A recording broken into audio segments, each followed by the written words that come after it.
Meow. Hello. Good afternoon.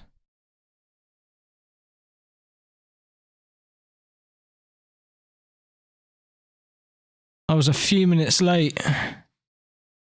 I know it probably bothers no one, but it bothers me greatly. I was eagle-eyed on the time. I've given myself plenty of time to get ready. Had some videos on in the background. You know, I kept looking. I felt like I'd looked 6 times. And it wasn't even half past yet. It was 29 minutes past the hour. And I was like, got plenty of time. I started looking at the beginning of the hour. I only looked one more time. And it was 39 minutes past. And I thought, I still got ages.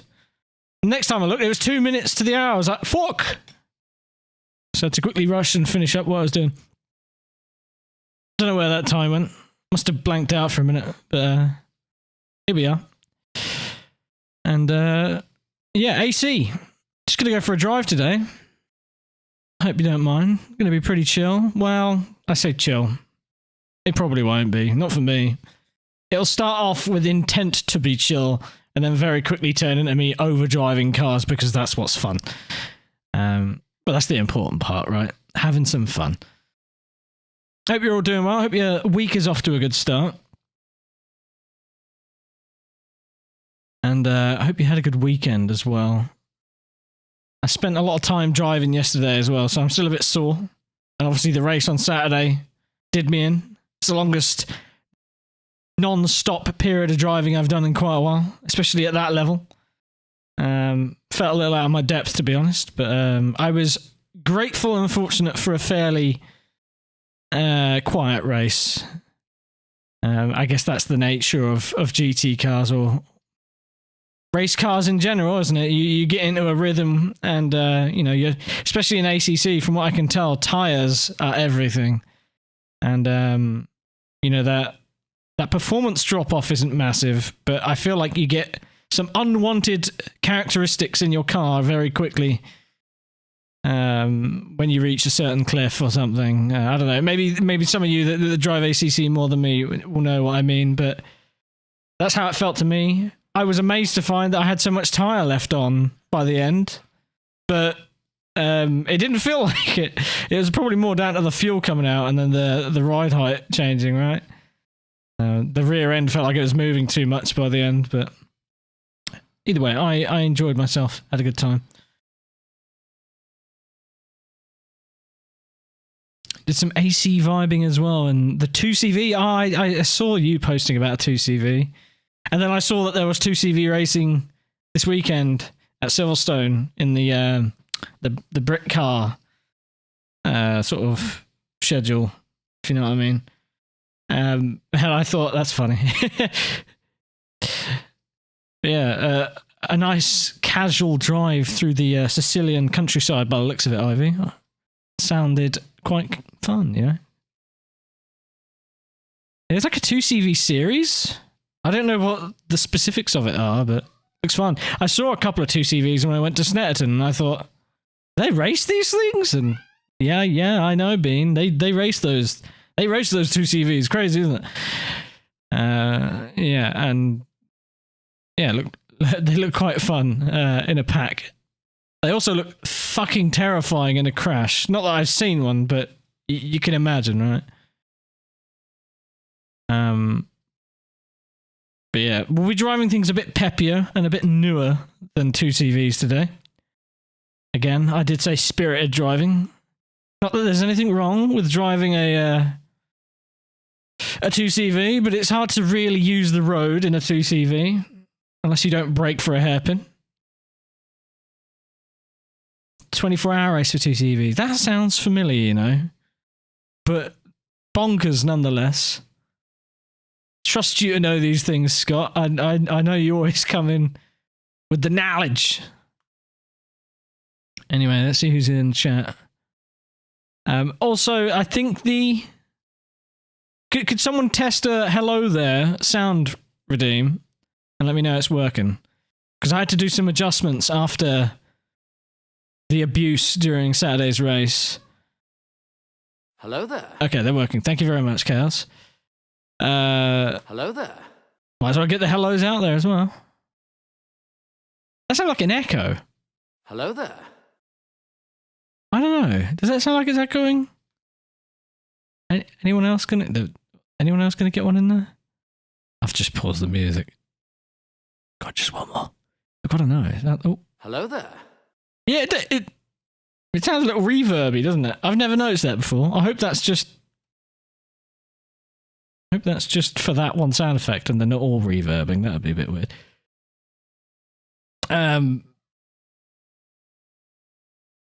Yes, hello Chaos, hello AV. I can speak. Dave and Arts, welcome. Good to see you.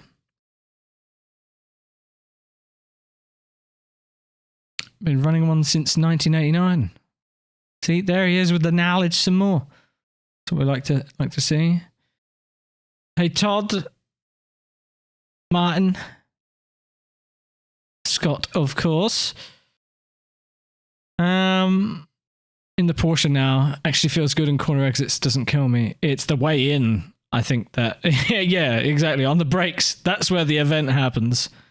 And to think that was one of the less killy 911s. That was the first of the, that was the first of the less killy 911s, was the 993, or 996, sorry.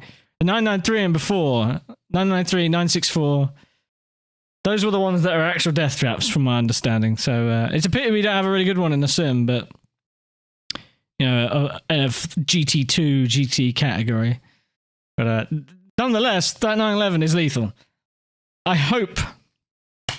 really hope that RSS and VRC get back to us about pit stops, because those NGT cars have ridiculous pit stop times. They're like F1 pit stops. So hopefully that can be sorted so that you're not like nearly a minute faster in the pits than the GT1 cars, because that shit's just daft. VRC, well, the pit stops for the prototypes aren't as bad as those NGTs, but they could still do with some work. Most importantly, though, the BOP physics that we received and have been testing have been a real improvement. And none of the cars feel muted as a result of it, so which is really neat. I picked LMP as my preferable class, and I picked the BMW. I'll let you in on a little secret. If you've driven that BMW, right, you'll have noticed how ridiculously quick it is, and maybe how much more ridiculously quick it is from the other LMP 900s. Here's the secret. It's not quick anymore with the BOP physics. It's not that it's slow. It's that it has the disadvantage of having one less compound, and because of the tyre physics being the way they are, around Le Mans, those hard tyres, ice cold. I think that's where the performance is going. But not undrivable, just very difficult. I picked it because it felt like the car that had the most room to grow in setup, and that sounded fun to me. But it turns out a bunch of other people have picked it as well. I doubt it's because of its old performance or its pre-BOP performance. I think it's more to do with the fact that it's the latest one, and to be honest, I think it's the most exciting to drive. But I really like the Audi as well. I'd been driving the Audi before we got the BOP physics, and then as soon as I got the BOP physics, it turns out it's one of the faster ones, especially in a straight line. It's a rocket ship. Is the top speed there? It's about the same, Ivy. I don't know what setup you would have been running. But as I said to Martin earlier on, don't pick your LMP preference based on performance, because that's all going to change. The cars in general have gotten faster. I can't remember the exact times I was doing. There's a sheet somewhere that Bailey put together. I can't remember which one it is. Let's have a look. But they were all within a second of each other, so it's not a matter of pace, really. Is this one? Going for GTS class. Okay. Celine back. The Celine is nice. I do like the Celine. I really quite. If I was to pick one, that was actually the one I picked. That was my second choice behind LMP.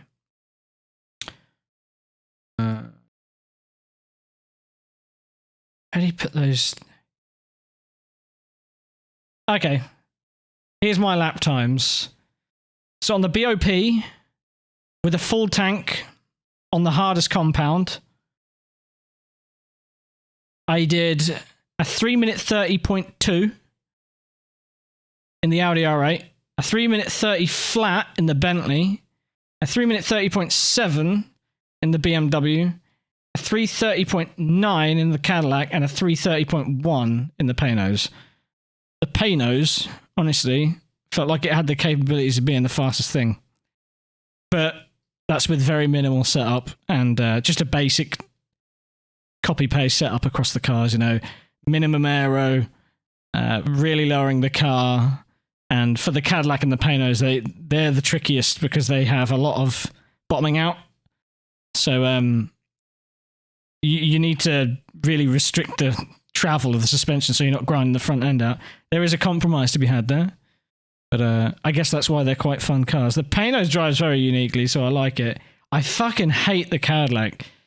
Me and Bailey have been having a laugh about how much I despise that thing. Because he likes it, it's his favourite. And I'm like, it frustrates me. I can't fucking drive the thing. So my lap time in that's probably not all that representative of it. It's the peakiest, that's for sure. It's got this really narrow operating window for power. And it bites when you get there, so I don't like it. Setting it up wasn't fun either, so... For me, it's Audi, Bentley, BMW, Panos, Cadillac, mile behind. Out of the top three, I mean, the Audi and the Bentley are fairly similar. Bentley feels a lot more refined.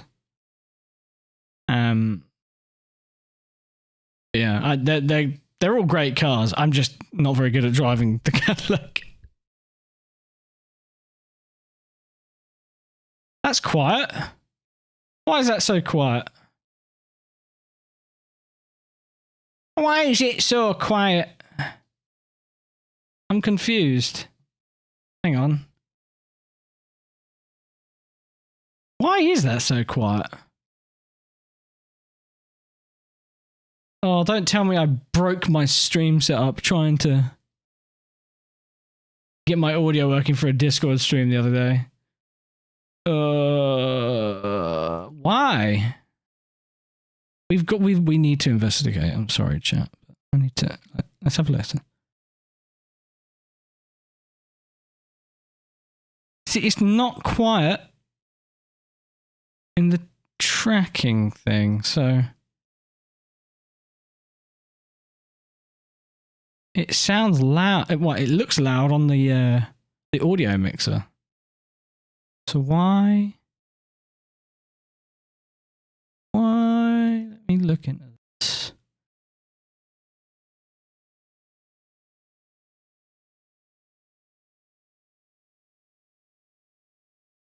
It's so quiet. I don't want to put the gain up in case something comes through that absolutely deafens us. Well, either way, God, Chen with the 27 months, thank you very much. Good having you out on track on Saturday. But mighty fast out there, it must be said. Let me test some of these other alerts.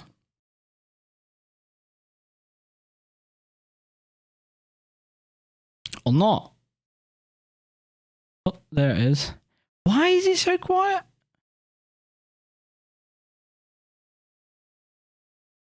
I'm confused.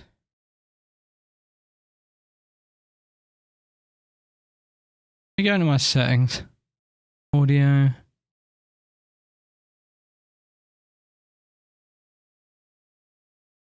Huh. How do you do Indianapolis? Two-phase braking. You brake once, you turn in, and then you brake again. Don't trail too hard. It's easy to brake late. Just keep... I find brake early and then start working your way deeper into the braking zone rather than braking too late each time and then working your way back, if you know what I mean. I know it sounds simple, but that's how it worked for me last time. No audio at all. Not even any of the alerts. What have I done? The music is playing, yeah, because I think somebody was talking about that. Excuse me. I'm not sure. You heard the hello there, but you did not hear the alerts. You didn't hear this at all. Why is it so quiet? Oh. I'm going to have to log in, I think, to Streamlabs. If I did this... See, that's loud. Do we hear this? Yes, we do. Putting the music back on for now, at least. So, please hold. Okay. Let me figure this out, because I don't want to miss, or have you all miss. Sound alert. Alert box. General settings. Isn't it like a general volume setting? What if I test to follow?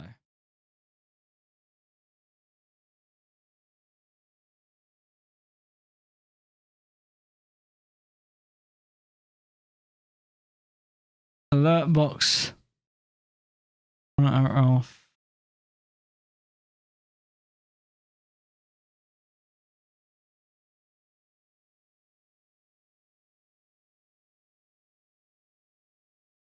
Maybe it's a problem with... Could be a problem with the default device that OBS is playing to. Let's have a look. Let's have a look. Open sound settings. App volume and device preferences. I think I've figured it out.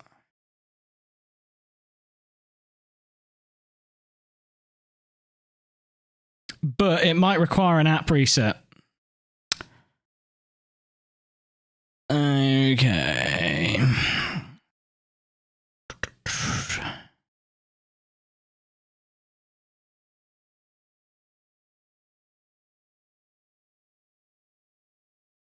An output.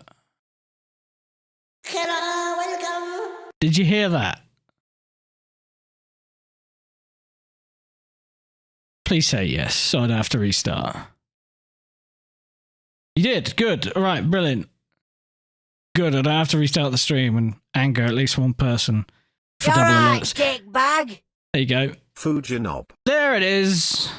Magic. I actually fixed it first try.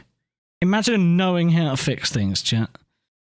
Because I certainly didn't know how to fix the problem I had on Discord streaming yesterday. And I spent what felt like 2 hours sitting there changing all these settings. And evidently got so pissed off with it, I didn't revert my settings. And here I am. Because my OBS audio is being sent to... Well, I don't fucking know. Somewhere in the middle of Europe. Probably. Not to my PC, that's for sure. Okay, we're good though, we're good.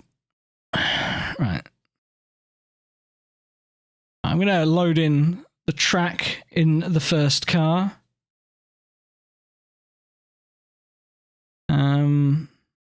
Today, we're going to be testing more cars than tracks.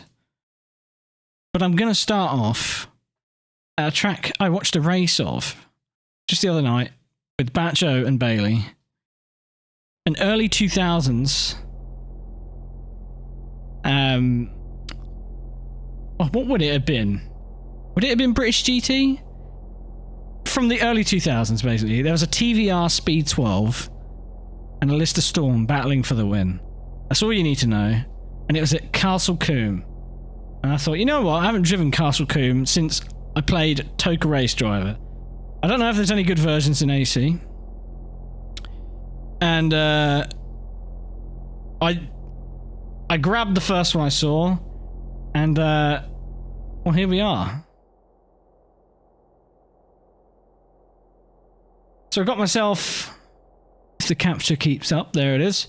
I got myself this Honda Civic because it made me think of British touring cars of the early 2000s as well. Although this one's a bit special as far as road cars go. Some front-wheel drive touring cars to start off with. My favourite feature is these guys living their best life. Hello there. Just T-posing, you know? Asserting dominance.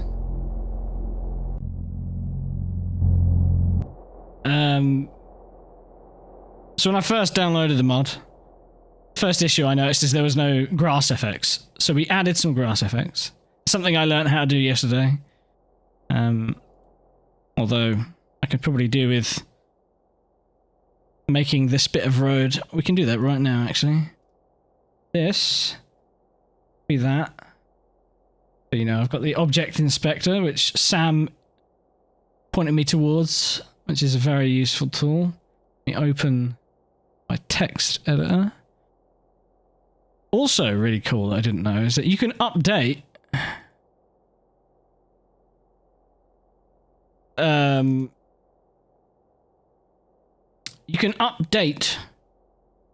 extension configs live for the most part. See that bit of grass that's right there? Let's see if we can cull that out. Occlude it, shall we say.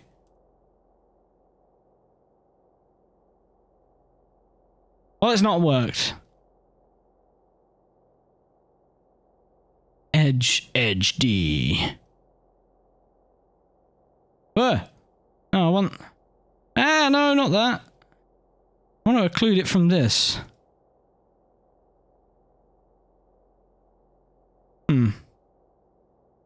I already have that occluded. Well, let me show you what happens if we don't have it occluded. There you go. I'm probably going to break it now. See, there's some grass on the road. You don't want that. Although it does look kind of funny. This is like post-apocalyptic Castle Coombe. Anyway, there was no grass effect, so everything was looking rather flat. But we added some grass, somewhat unkempt grass. But it makes it look a little more like alive, doesn't it? Which is always good. So that's what rocking. Don't go there. It's too real and sad. Does this look centered to you, chat? The driving position?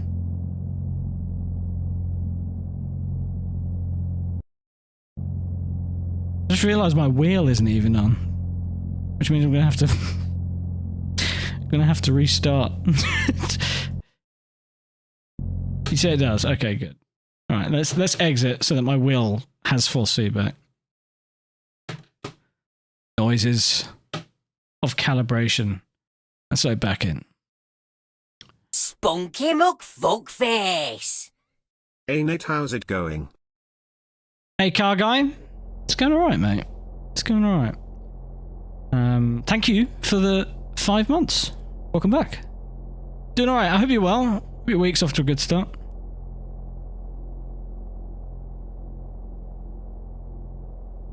Ah, that's a good point. It's less that my in-game camera isn't centered. I know that's centered because I can use the actual monitor logo just underneath where the Honda logo is. That's how I do it in most cars, just by eyeballing it. The biggest centering issue is on in the canvas for the stream, but I can still use that as a reference. So, onboard settings. There it is. That still doesn't do much for me.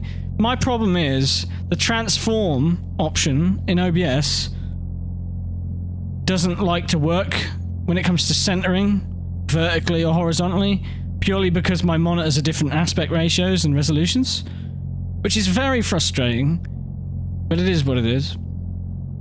I don't mind having a bit of freedom when it comes to camera placement anyway. I don't believe in calculated FOVs and all that bollocks. I think you run with what you fucking like, and you're comfortable with what you fucking like. People are religious about these sorts of things, but I think what they miss is the point of, okay, calculated FOV is a good start. If it doesn't look right, then it ain't right. Change it. And you get that a lot in these cars. Like in Sim, in here, I find the best thing to, also nice T-poses again. The best place to start, and this doesn't always work because reasons, but it's to start in the eye line. You've got these axes that you can move around, right?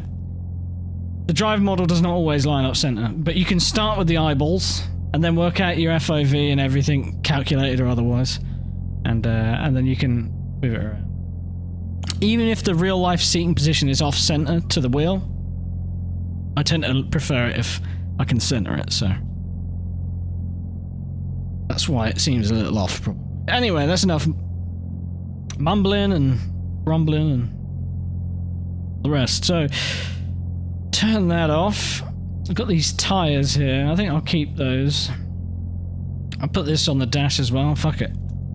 I've got the track map because I haven't driven here in so long. I don't know which way it goes, but I'm adamant or confident that I'll learn it fairly quickly because it's not a very complicated track, is it? Right. Mic's going to be open while I drive. I think I've got my mic set up a little better now, especially given it's in my face, so I can go a bit more aggressive with the gate on my microphone.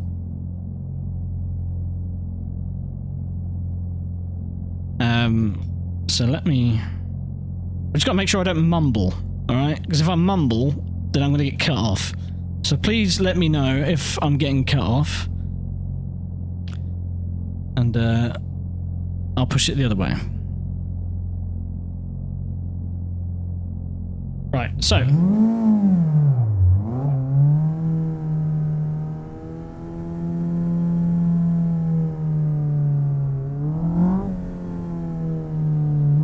Car's quite loud, isn't it? That's not too bad. The light's red, chat. We need to wait. I'm going to bring the game down a bit. I haven't even got to... Oh, we like loud cars, don't we? So that's fine. If you can't hear me, then that just means that I need to shout, which won't actually work because of my mic settings, but whatever. Actually, hang on.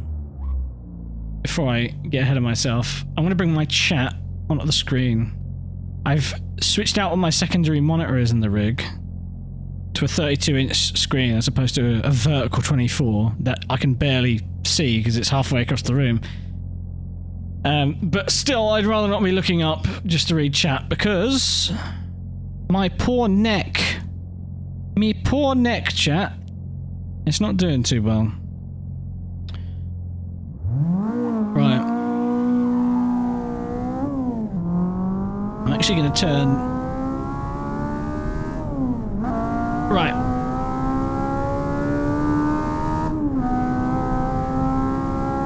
Let's judge this track mod, shall we? Take some casual laps. I know the car and what I'd rate the car. It's like a 7.5 out of 10 mod. It is a beta though, so I give them credit for knowing it as what it is. Oh god. Alright, immediately we found a problem with the track. There's a disgusting transition into that chicane.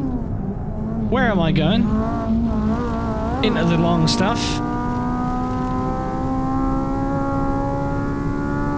If there's one thing I'm not so keen about this car mod, it's the front end stiffness. It feels a bit too stiff.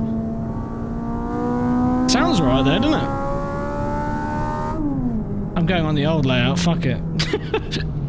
I was like, oh, I want to hear it sing. Revved it up, looked at the rev counter, looked back at the track. We're going back in time, that's all. Doing the old layout. And here we are, basically rounding another lap.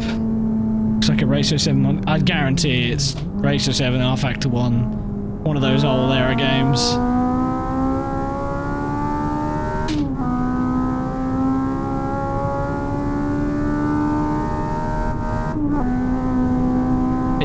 quite like the sound of a VTAC 4-cylinder Honda engine.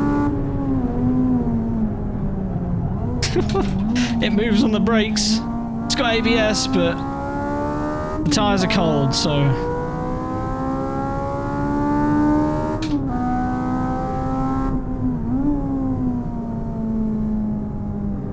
Okay, that transition's not as bad as I think.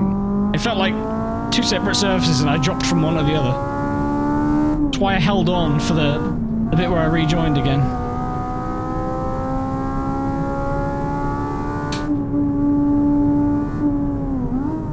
Well, it's sort of like Thruxton, isn't it, Scott? It's fast, but that speed makes it scary, especially in a front-wheel drive touring car or an oversized GT car. The chicanes exist for a reason. To stop the big death from happening. It's a simple track, but that does not mean it's a simple drive. And I think that's what I like about a lot of club circuits in the UK. They're misleading. I tell you what, it's a good track for drifting on, I bet. Like I say, this is the first time I'm actually driving it in a sim, so I couldn't comment, but I bet you can get sideways through a bunch of these corners.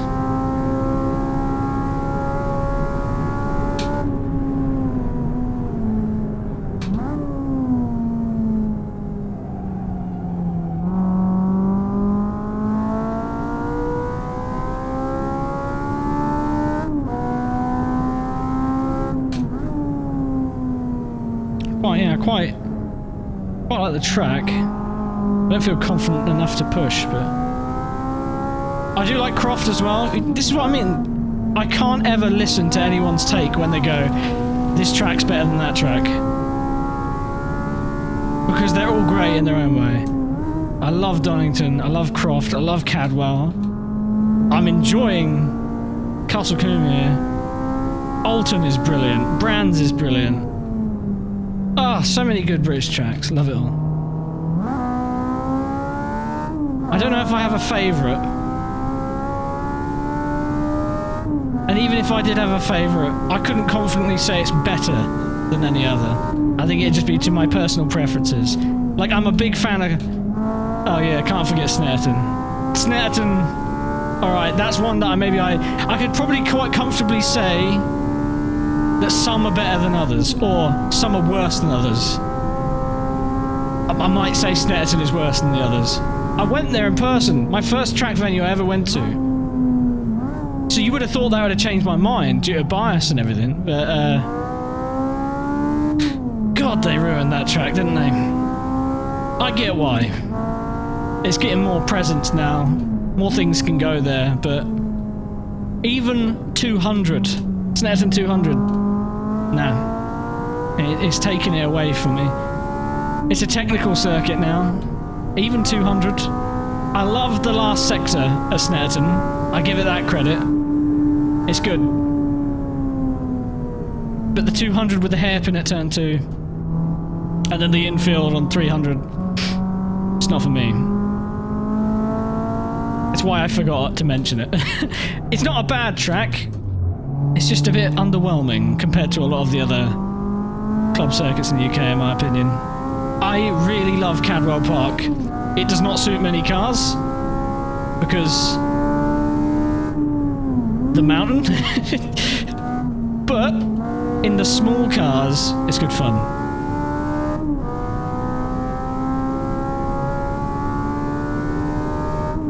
It's like a reverse, worse version of Barber. I kind of get where you're coming from about the last corner. Barber's a great track.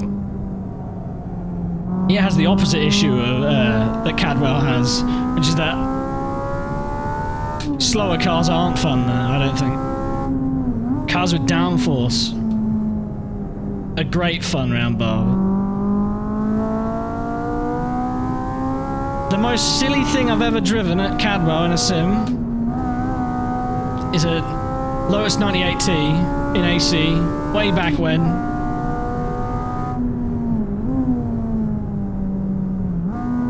And it was fun. but I'd never do it again. Well, I'd never race it there, that's for sure. Looks like my tyres are overpressuring a bit. Should probably get pro tyres up and have a look, shall we?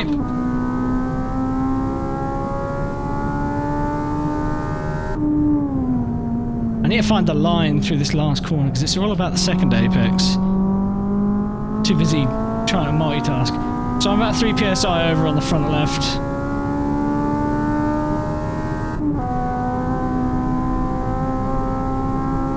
Cadwell cream egg. I like that. Good. Rev, rev, rev.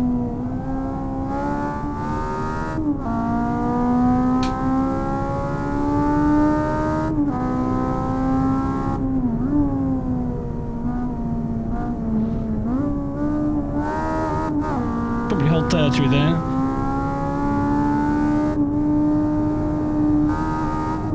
The compression there's a bit spooky, and then combine it with the bumps on the exit. I don't know what, for accuracy's sake, how this track is. I'm sure to those of you who've been to the circuit or have... I don't know, is there a laser scanned Castle Coombe out there in the world? Somewhere, I'm sure. Oh no!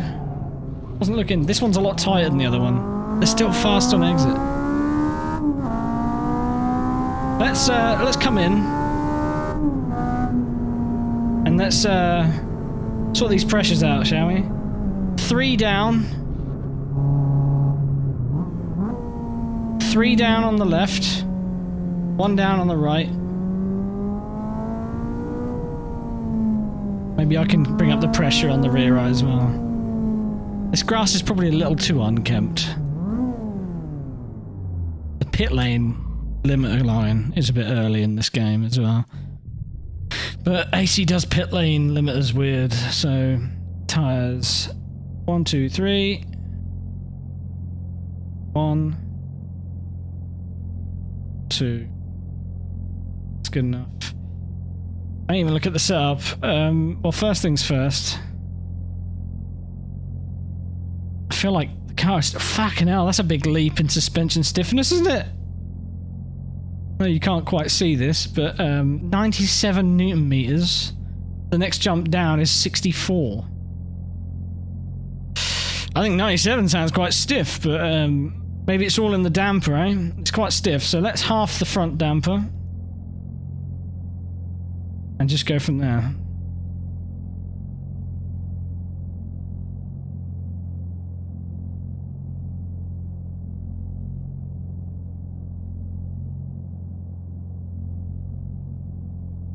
What's the ride height situation? I know the pickup height is what it is, but it doesn't really mean a lot. Let's see. I've got an Integra, a Mugen Integra of the same sort of period that I'll probably drive after this. I prefer it, honestly. It feels a bit more pleasant to drive, but it's no faster or slower.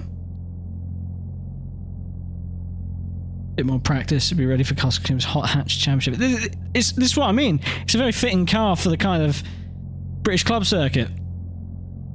I think about the EP3 Civic and I think BTCC after Super Tourers, you know, production class. You saw plenty of them, and when I went to Snetterton, I mean, they're still going around. They're quite affordable, I imagine, as far as race-ready engines go, because you can really have a lot of fun with a lot of these Honda engines, especially the older ones. They sing. They're good fun. It's like M3s and 3 Series, you know, straight 6 BMW engines galore everywhere. You alright, dickbag? Look at all those T-poses. Hey, you like them, do you, Torrent? They're my favourite feature of the mod so far. Hello, welcome. Thank you for the 39 months, Torrent. Dev Soldiers YouTube, I'm assuming that YT is for. Thank you for the follow, welcome. Hey Samsoid. Been alright? Yeah, bit achy today, but I feel like driving, so I'll be a bit achier by the time I'm done. Hope you're well. To anyone I've missed, welcome. just saw the Cadwell Park. The Cadwell cream egg meme. Good one. What year is that type R? This probably would have been like an 02? 2002? 2003? It's a Mugen, so I couldn't tell you for certain. But somewhere around there. Early 2000s. They would have started production of these in 2001, 2000. And then probably ended in like 04, 05, maybe?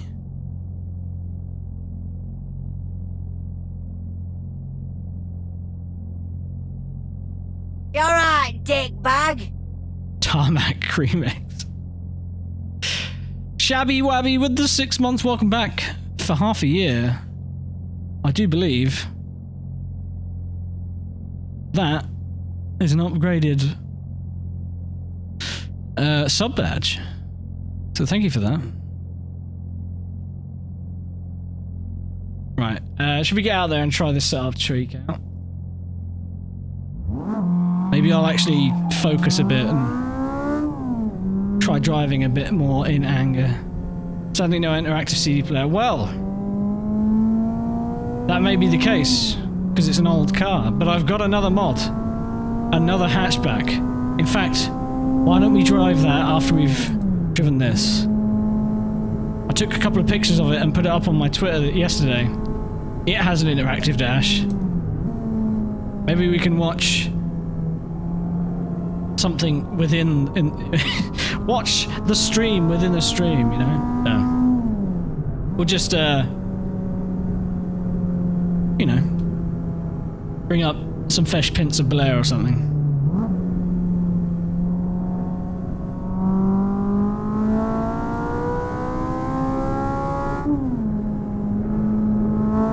I'm pausing the music because it's distracting me. Alright, let's see if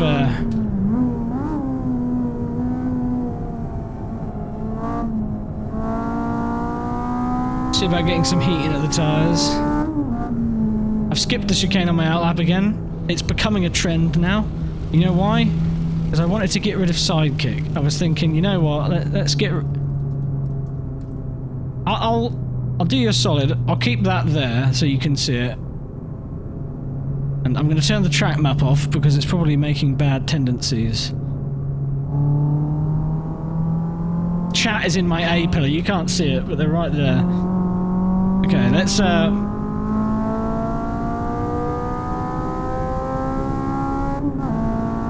if I can remember where I'm going. Probably not. I usually use the track map to figure out where I'm going for the first few laps, but I know this is a braking zone. Drive it like you stole it and all that. Chicane number 1.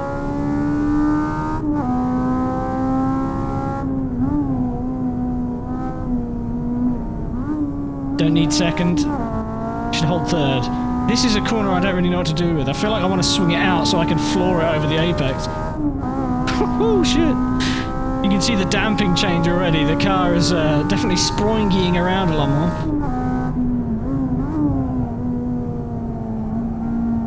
Using the ABS, leaning on it while turning the car in to get the car to rotate a bit more. I could probably hold third there as well. You just want to keep it in the VTEC so that the cam is doing its job, you know? Singing! Bit late. That second apex is a lot closer to the first than I think. Looks like my front is now overheating a bit on the surface. Some of these mods I'll be driving today aren't the highest of quality. They weren't paid, so...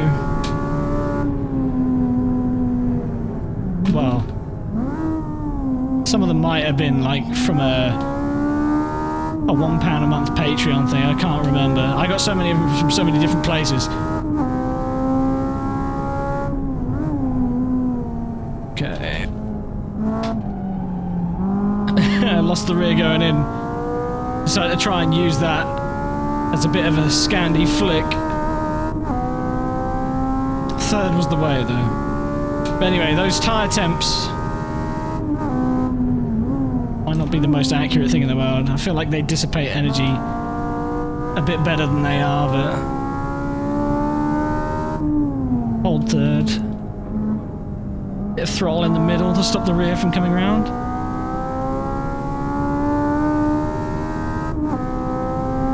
Let's see if I can get this last corner.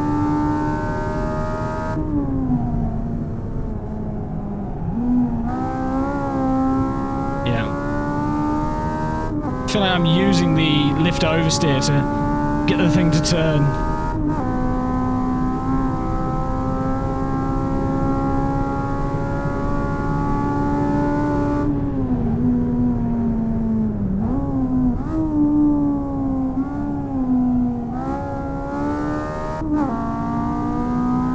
Yeah, the front left is getting a little warm. Thing is, you find yourself in a feedback loop with the setup.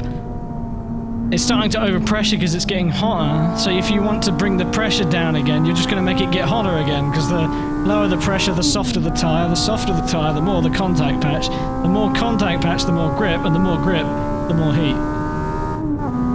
And you're chasing it forever, so it's driving around that issue rather than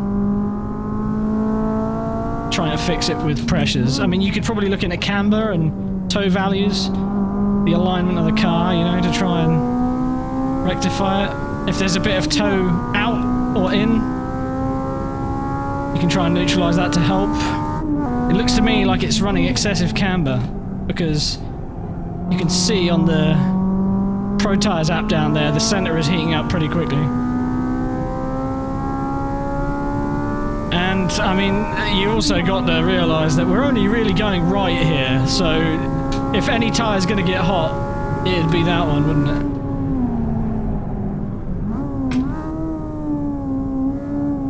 That, and I am leaning on the ABS a lot. And I'm still locking a bit with the ABS, so...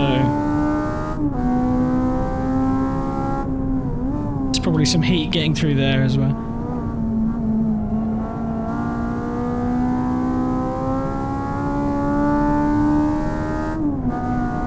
I can actually use the gear shift there to sort of neutralise the balance of the car. Take a slightly longer shift. Neutralise the car so you can go flat all the way through after that chicane, now that I think about it.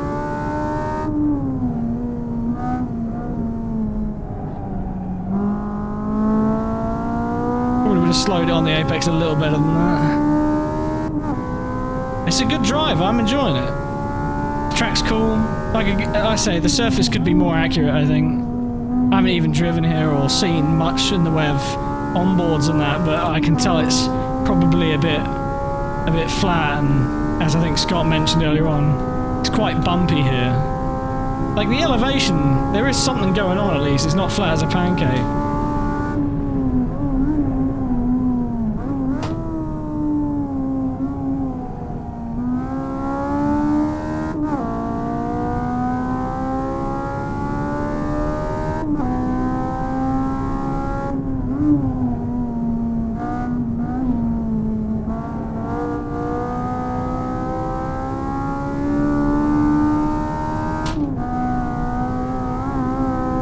Hop, hop, hop.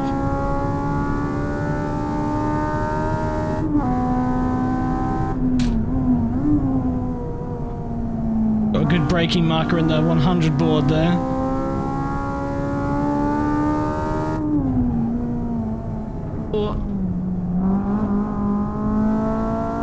I think I'm getting there with it now. At least I know where I'm going. Like I say, a fairly easy track to learn, especially where you're going, but it's the limits. Same with a lot of these really fast club circuits is the skill ceiling's quite high, because you got to have some knackers on you in real life to really push the limits, because it's narrow and you're not far away from a big old crash if you get off the track. And that's not even considering the fact that you're sharing the track with other people most of the time.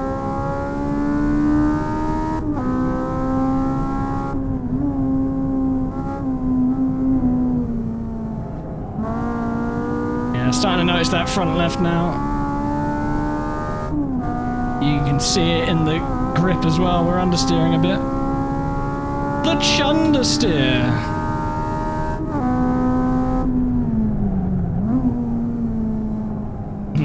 Yeah, it's not biting anywhere near as much. You can still get on the power nice and early and it will wrap around, but...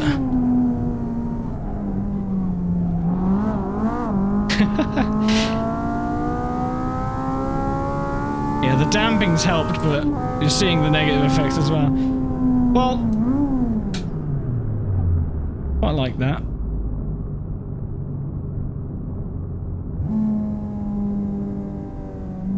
Very narrow pit lane. Kind of makes me think of Oschersleben in Germany. Yeah, it's a different layout, but a narrow, finicky pit entry. As everyone T-poses on me for my good laps. Thank you very much. So, I ought to have a look if someone's done a... what do you call it? A cam tool for this track. Because these cameras... not the best. That's a great camera, isn't it? Look at that. A dash cam with the exterior sounds.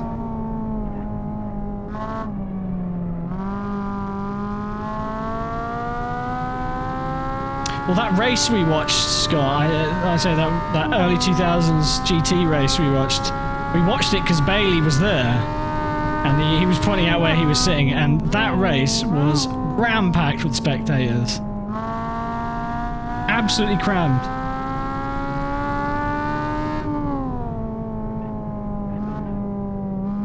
Back in those days, I suppose it would be.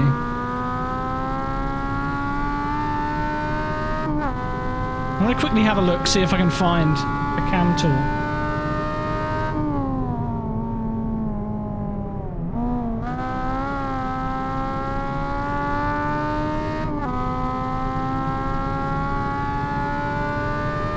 Is it for the right coon, though? That's the real question. God forbid it's the wrong coon. I think it's the right one. That's good. Better yet, I hope it's a good one.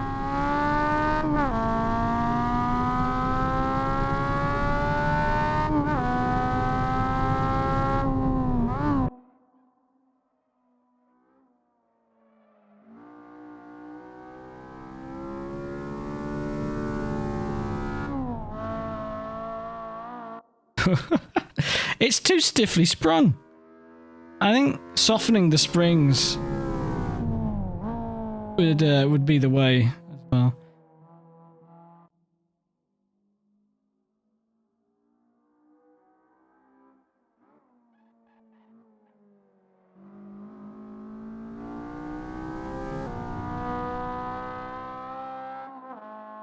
Yeah, the exhaust flames are definitely coming out of the wrong part of the car. But that wouldn't be the first of these mods that's like that. Again, a lot of these are in an early state, you know, like they're in game and they look alright, but still need a lot of work.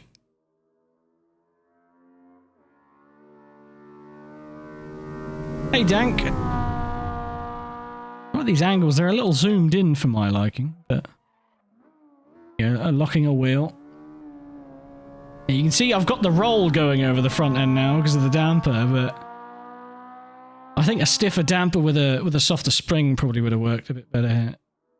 Because as you notice, I'm going over some of these bumps, getting a lot of bouncing. The damper is allowing a spring to move too much, so it's ooh.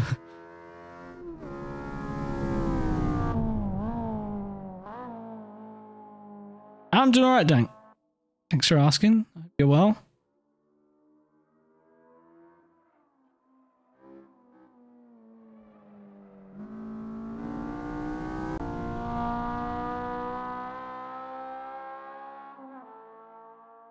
Seeing the flames come out of the bumper makes me laugh.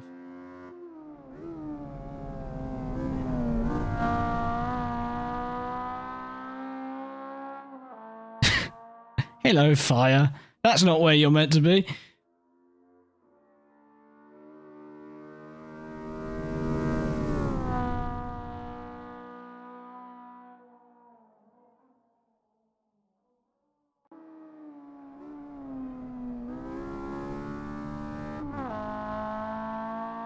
As I tab out, the audio in cam tool breaks, which is a bit sad, but...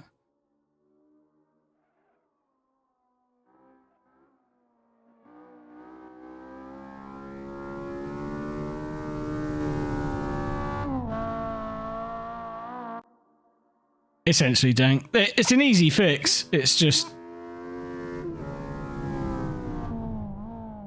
can't be asked. It doesn't change the driving experience. I think if someone were to go to the effort of... there's no more cam tools. Well, it's nice that I've got one. There's a lot of other things. Like, I think the shaders need redoing. The lights really need some love. I mean, it doesn't look that bad. I know where this car has come from, so it looks alright. But there's a couple of artifacts I'm seeing as well that shouldn't really be present. But I don't really care because it drives quite nicely, you know?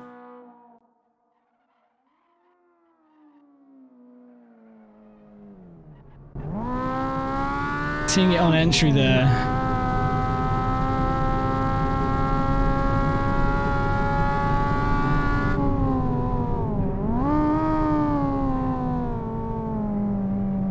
Talk about not needing any reason to wear the front anymore. We go out one more time, but with an adjustment to the suspension. Right out before. Like 150? 50 and 150. You can adjust that to match. Let's fix that.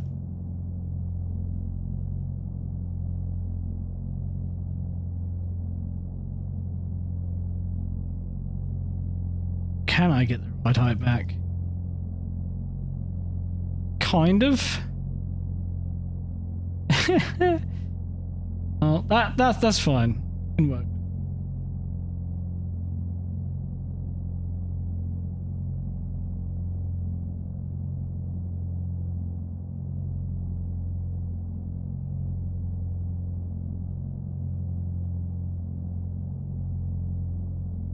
And we're going to put the damper back up. Now you can't see this, but just pretend you can.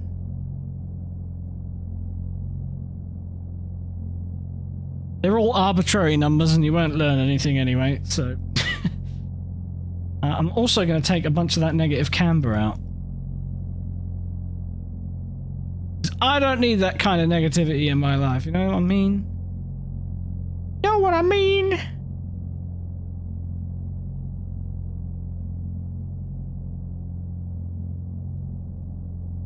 Okay. So... let's go out again. I realise I'm only on half a tank, but I don't really care. Not like I'm going to be racing this thing.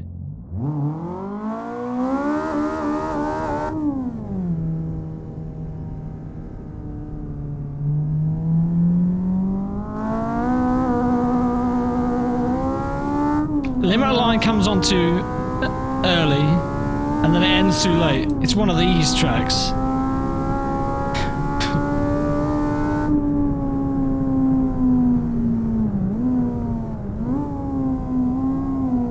See how this compares.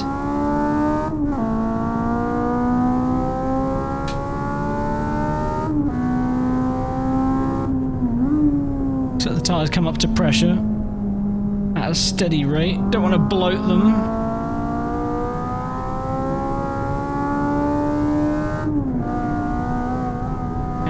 It's definitely less direct feel in the suspension, but I don't think directness really matters a whole lot when the second you turn in, the tyre's fully loaded and can't do anything more.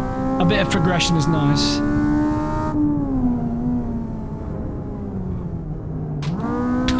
It makes it more eventful, that's for sure.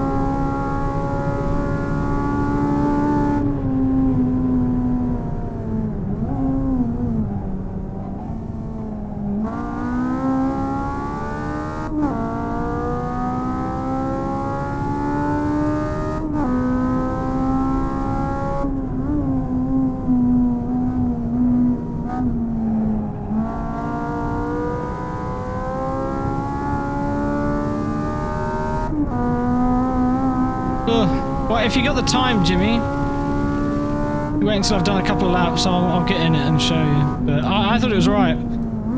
It's definitely featureful. In fact, if you don't make a video of you driving it, whilst also watching a video of you while driving it, I'll be disappointed. Because you can watch YouTube while driving it in the entertainment system.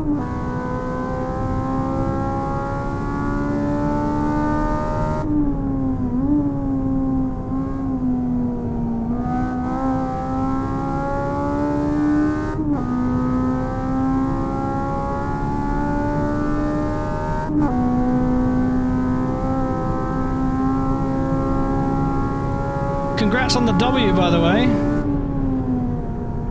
I didn't get to catch your first race, but then I heard the result and thought, well, maybe it's for the best. But you smashed it in the wet. Enjoyed watching that.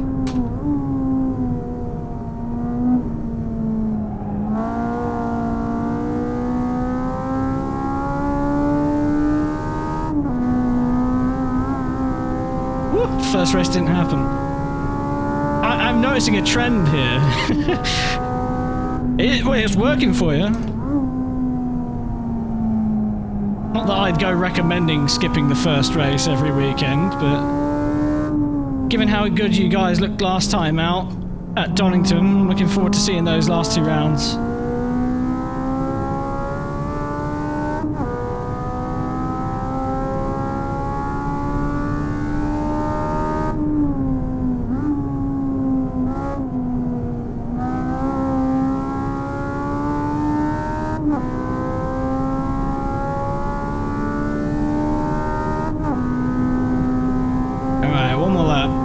See if I can't understeer off the track.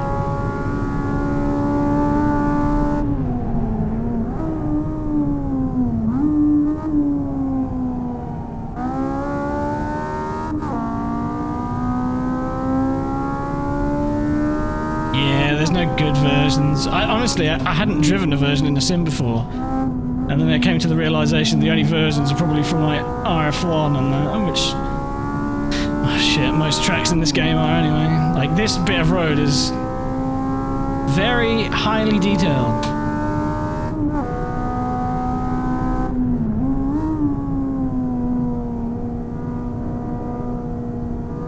Need more laser-scanned British club circuits, man.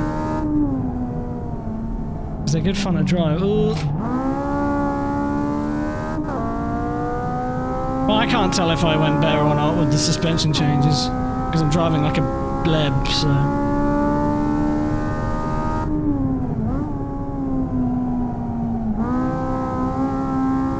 Front left cooked.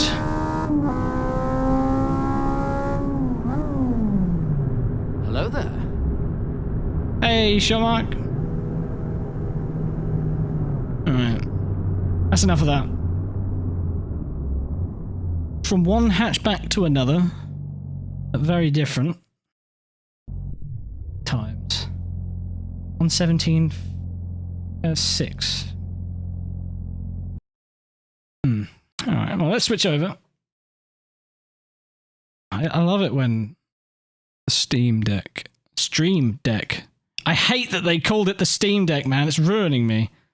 I know it's not that thing. Steam Deck and Stream Deck. Why did the Steam Deck have to be so good? If it was shit, then I'd never have thought of it again. So anyway, let's get into the Yaris.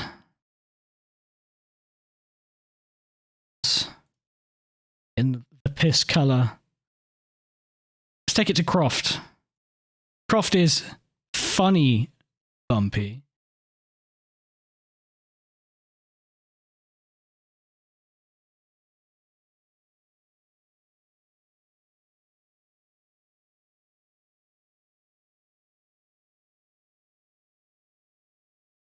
Hey, Ross.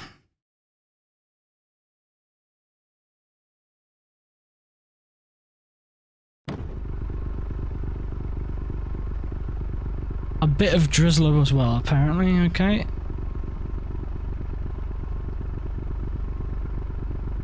So we've got 3 compounds.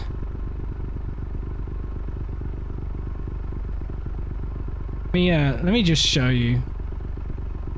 And then forget to, Oh, wait, hang on. I can't. I trimmed it.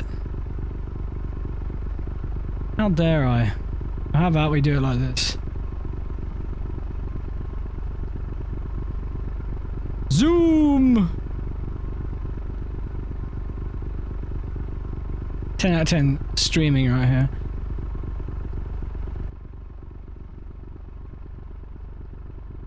Put that there. Double up. Anyway. You got 3 compounds. You got a street compound. You got like the Hypercar Trofeo tires, which I assume are based off of some high-end semi-slicks or something. Maybe. Well, it's still a street tire, so. Either way, something else already in game. And then it says ACSM, which I think means it's based off the Assetto Corsa semi-slick. What is dubbed the semi-slick. Anyway, I'm going to go with the street tire, because that's what I drove last time. Turn the traction control off, the boost is all the way up, and the diff is in sport mode, so. Let's turn that display capture off, because that's making me feel a little nauseous just looking at it.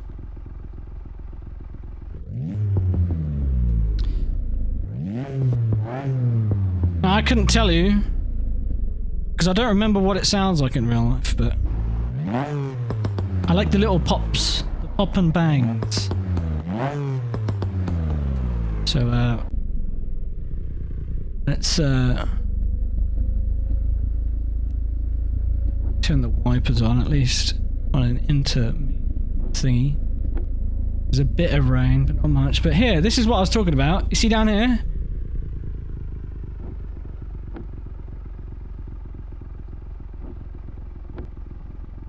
Type in Jimmy Broadbent. See what comes up.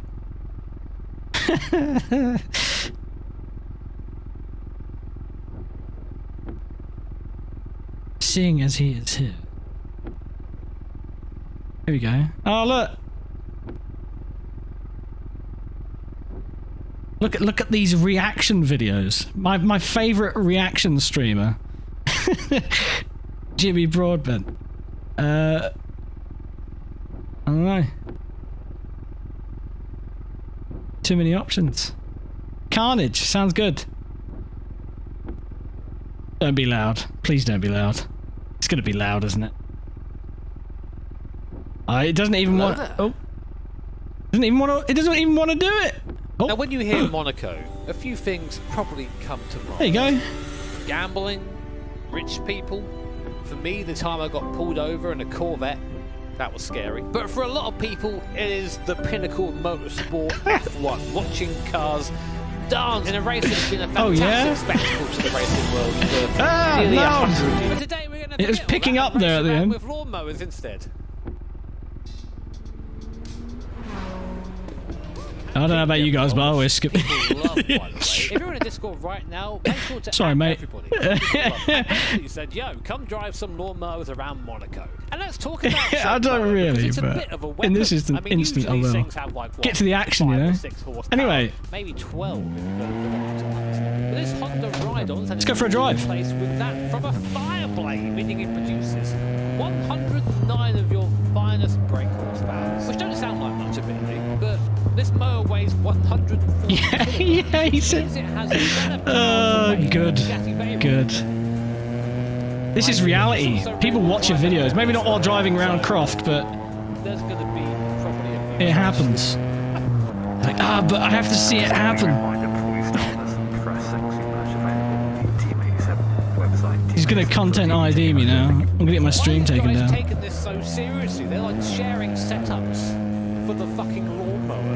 It's like, yo, I've got the fucking blades going at 1 million miles per hour to create a nice sort of fan car effect. You know, I've got a sneaking suspicion that I'm definitely gonna need the protection gloves for this one. Always wear gloves when doing garden work. Oh shit, like 15-second countdown. Right, lawnmowers in Monaco. This is a great idea.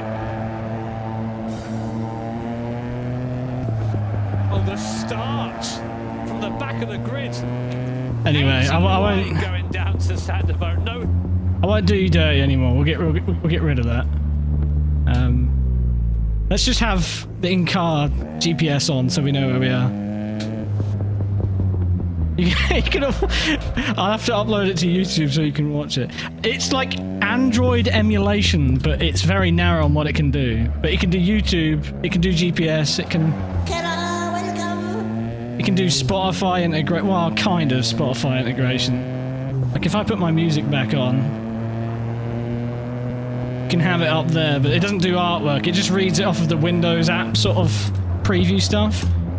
But it's really neat. These kind of mods, this is what I live for. Future!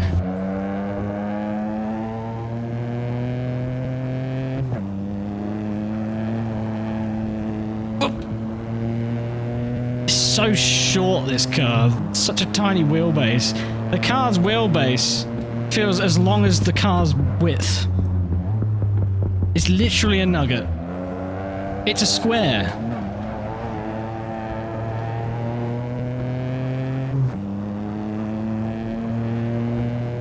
And then with tyres that prefer no adhesion, makes an experience, you know.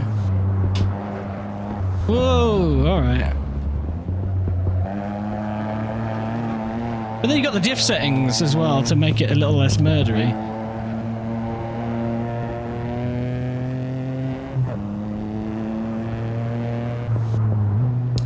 I think I saw how much brake horsepower, says Dad.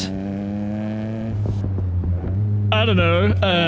I think it's like 270. I guess.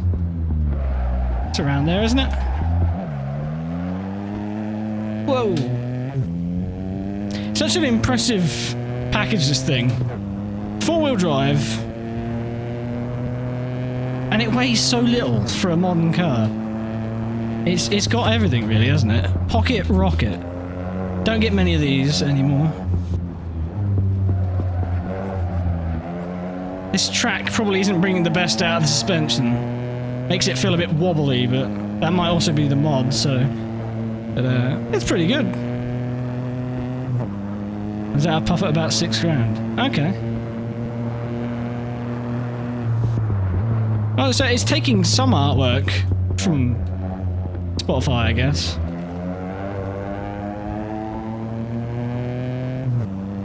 Can I change the volume of it, though? I don't think I can. Oh no, I'm too busy looking at my in-car entertainment screen. No! Just as well there's all this runoff.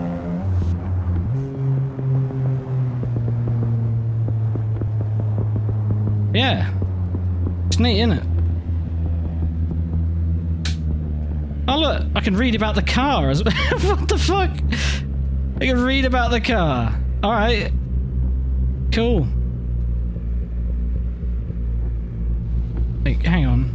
The camera movement's too excessive. I can't... There you go. Too many apps active, you can get rid of them.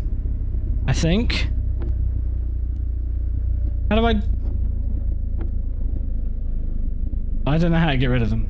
Anyway. Radio?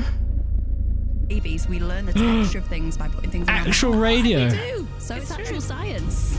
I'm glad we've got to the end of that one. And should we agree? As a uniquely human aptitude. No! Right, let's get this on. No uniquely human aptitude. On BBC Radio 1. Carrefour. Chez Carrefour, vos envies sont nos promos. See, Je suis Antoine. I et can't comme vous get êtes killed nombreux à vouloir personnaliser vos if it's boissons not pétillantes English. à la maison, Right. je sais que mon offre vous plaira. Et oui, grâce à vous, Antoine, dès Oh. demain et jusqu'au 20 juin, I was gonna say, avec that was like a 10 € live d'économie DMCA créditée then. sur votre carte Carrefour, la machine à gazéifier SodaStream Oh, this thing can do dirt, can't it? 49,90 € seulement dans vos hypermarchés Carrefour. Vos magasins sont ouverts aujourd'hui. Carrefour. They're on their way. 59,90 €, référence TER RANP, garantie légale 2 ans, détail sur Carrefour. Alright. That's enough of that. That's enough.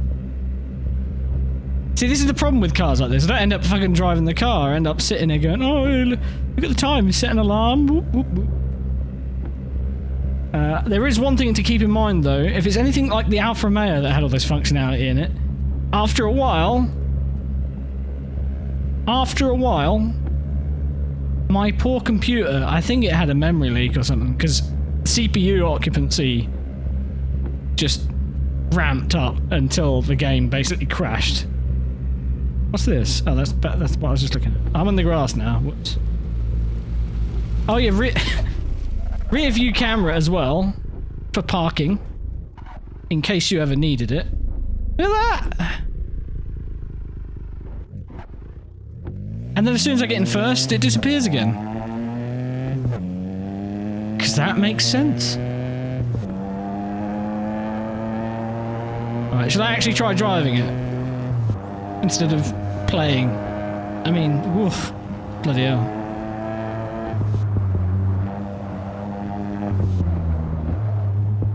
It's too fun to chuck in, but with the sport mode they've put on it, it's so easy to get the rear end out if you chuck too hard.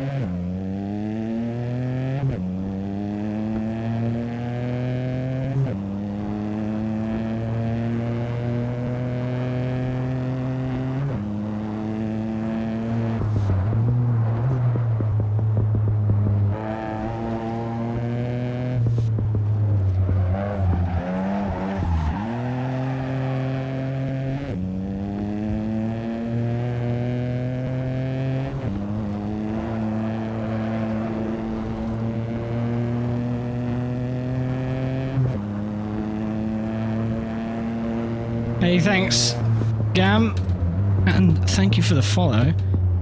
Yeah, maybe we should try the reverse camera out against the wall, see if it starts beeping at me. That'd be good, wouldn't it? That's not Gam, that's gaming, but with a 1 instead of an I. Master multitasker here. Well, seeing as I'm going into a spin.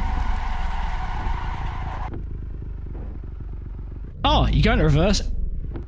Oh. Well, that's a little underwhelming, isn't it? Maybe I need to be further away.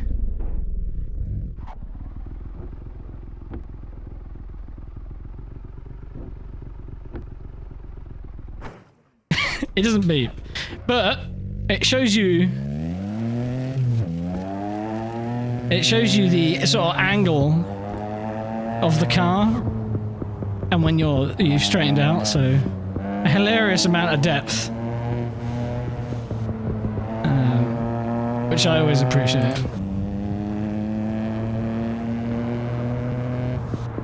But yeah, I mean...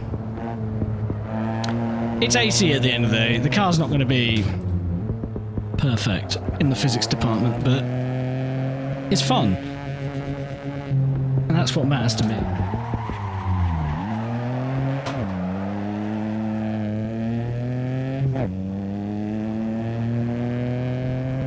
It looks the part as well.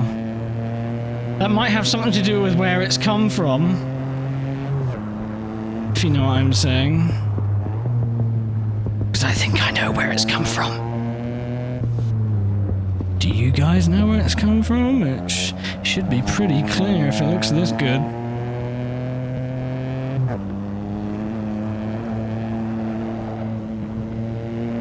It rhymes with... Fran Furismo.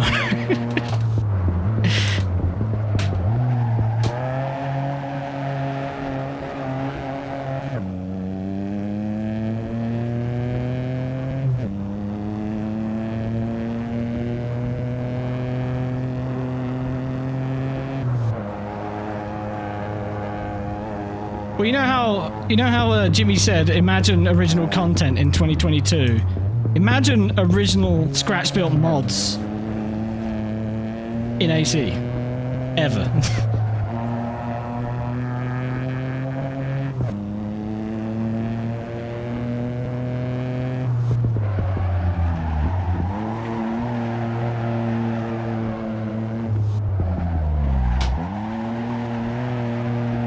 This is just fun.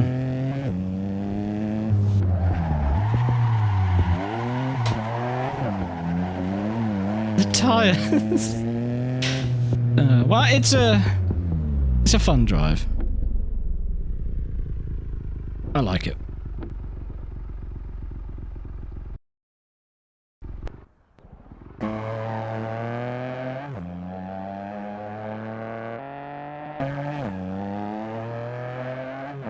Do I have a cam tool? Oh, there is one. Good-o.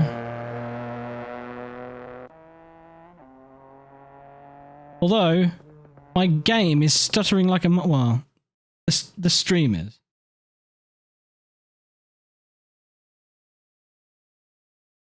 My graphics settings are being melted. My game is melting anyway. Although I seem to remember having frame rate issues down the home stretch and replays here last time.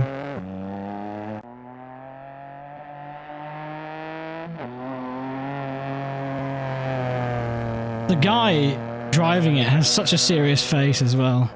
It's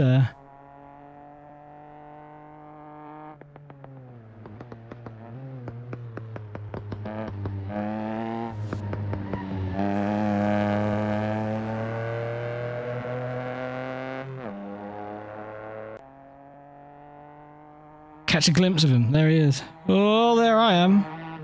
Yeet.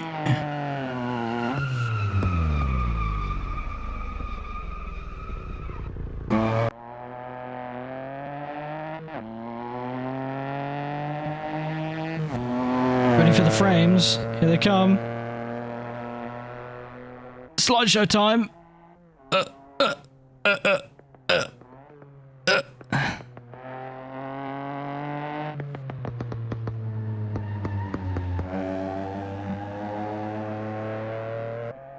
Sound is interesting.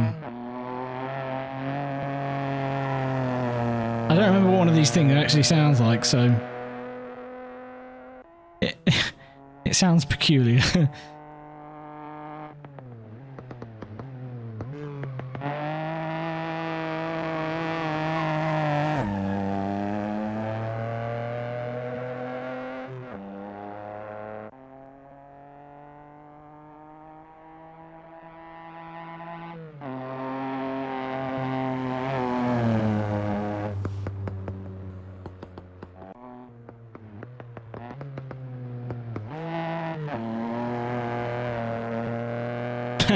I like that idea. Kind of like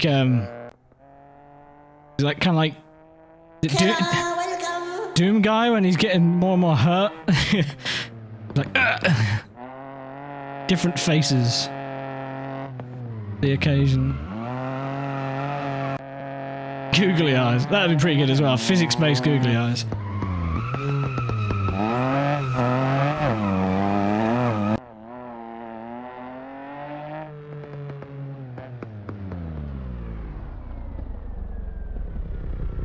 Just for a quick vibe check.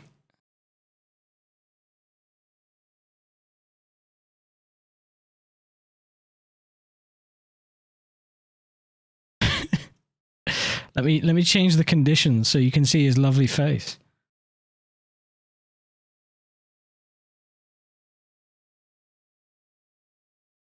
Well, that's not good, is it?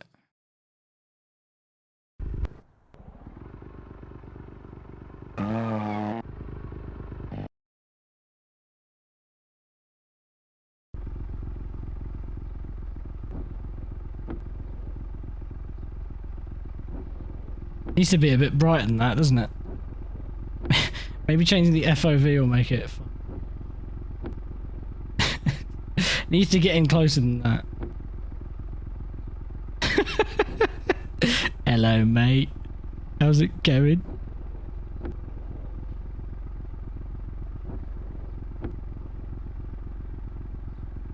His honest reaction. Unamused. pit garage.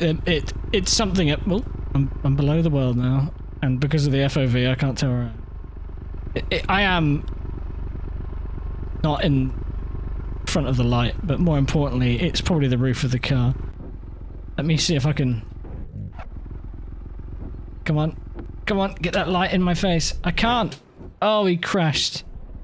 Look at that fit, though. Look at those broad shoulders. I would. Oh, fuck.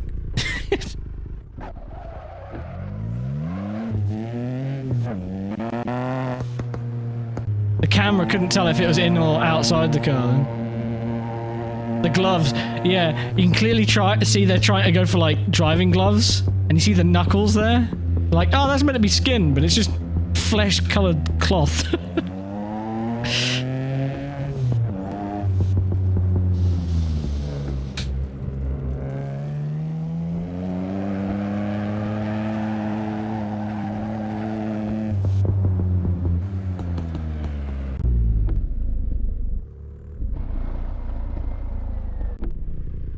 Where's that sun at? I need that sun, you know? See, it's just not happening. His beautiful face will be shrouded in darkness forever. Big sad. Deja vu. But that's like the worst. It's like the worst one. Alright, go on then. Imagine stepping down from a dare.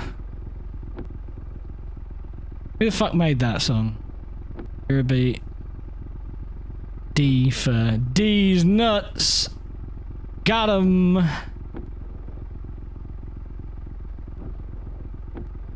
you see that?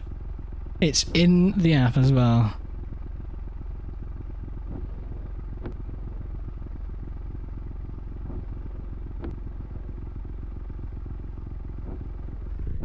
Time to go crash.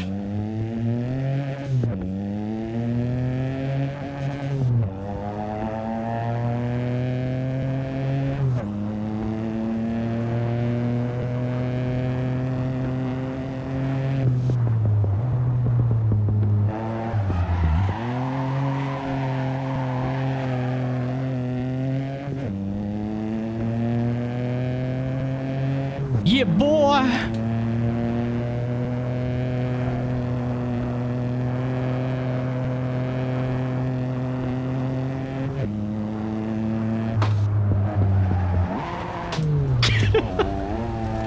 Come on! Pull it back! Yeah! I just grenaded the engine, but don't pay any mind to that.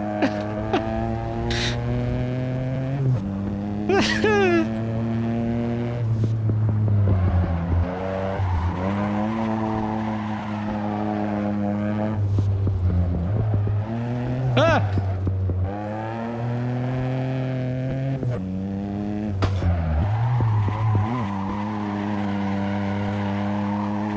Yeah, boy.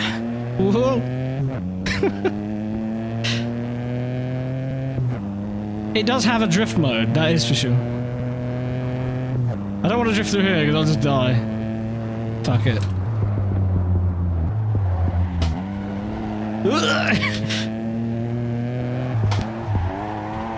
Oh no. Speaking of death. Oh, it's fine. It's fine. Built for it. It's just built different.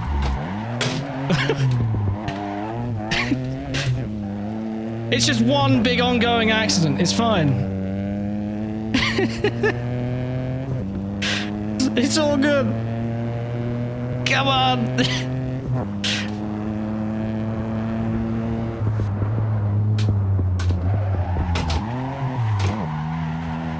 Bogging in third, but not enough gear in second. How it feels.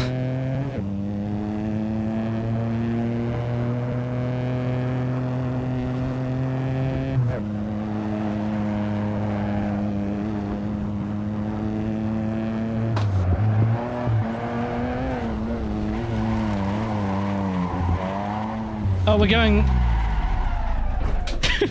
we're going over here, I guess. Where we're going, we don't need roads. We'll make our own.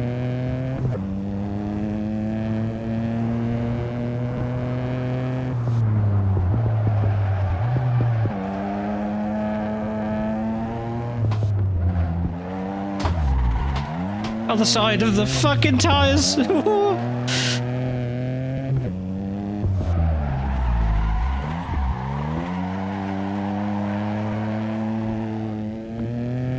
Why are the wipers still on?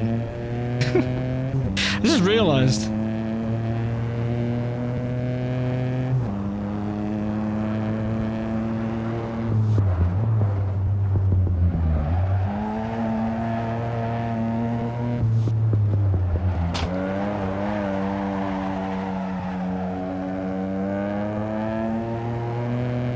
Need one of those Litchfield maps, you know?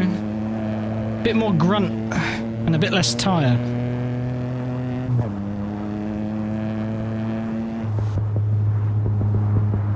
Anyway, there you go. There's your deja vu.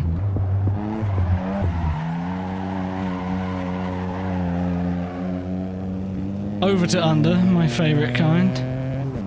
Stage 69. Stage 5. 0.420 dot spin. Just realized who needs to do the rest of the track? I'm gonna hit that thing, aren't I? Oh, I was waiting for the impact then. Not dead.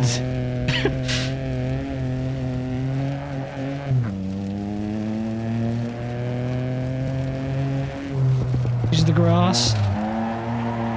Oh, not that grass though. Round it goes. Ah, well.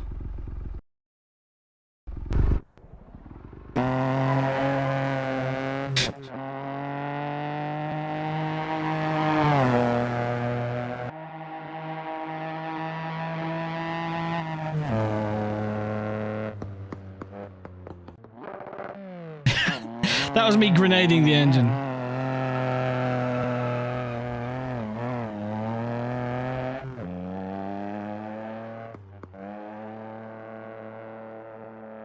Where's running in the 90s, man? I mean, I know it's not the 90s, but it's got to be played. There you go. You know, you get to watch me do an awful job of going sideways.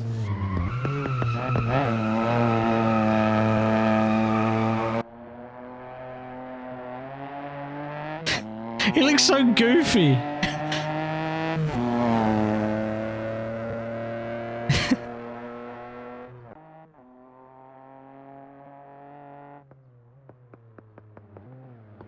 Time to see me eat shit into this wall, though. Ah, no, perfectly obscured by the smoke. It was all planned.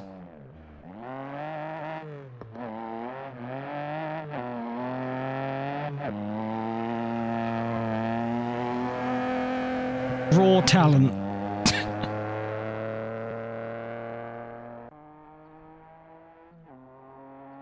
See, his face is lit up now. Wouldn't yours?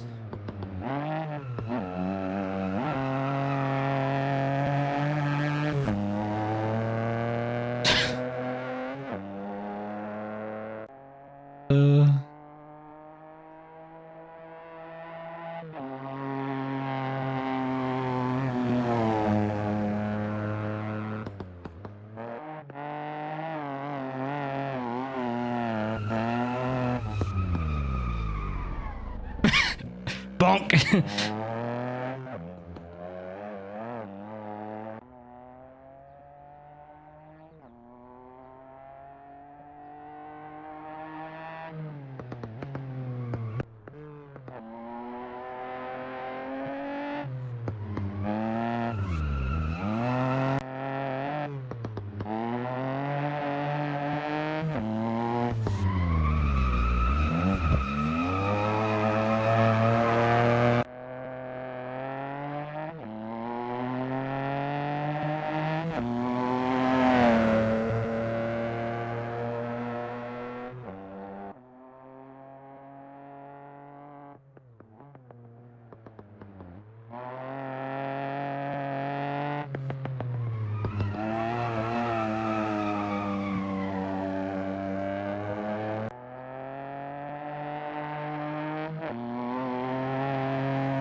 I do gaming, yeah. I think we've used the extent of this joke though.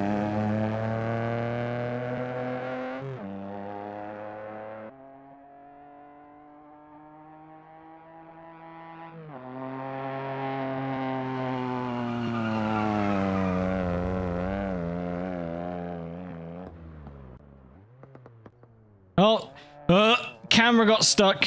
Camera stuck. Oh, there I am. Hello.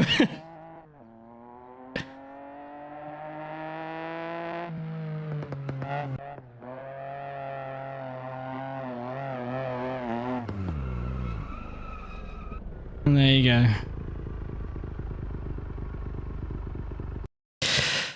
Well, it was fun. That's the nugget that could. The nugget. Let's switch over to something else and somewhere else. Let's turn off the Eurobeat because there's only so much of that I can tolerate. Only so much. That's the extent of it.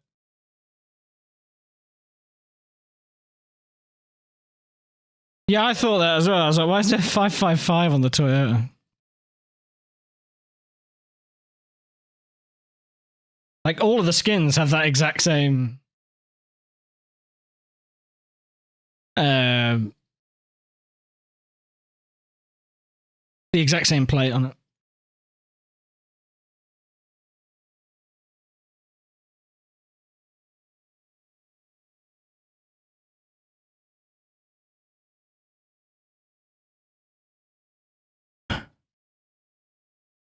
Sent a rather nice link from Batshow about aerodynamics and of the Toyota GT1. I'll have to give that a read later on.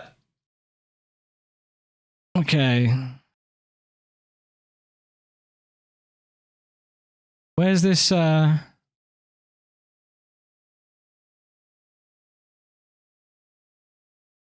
of see what I'm doing in the background. I mean, you should be able to tell what a lot of these cars are.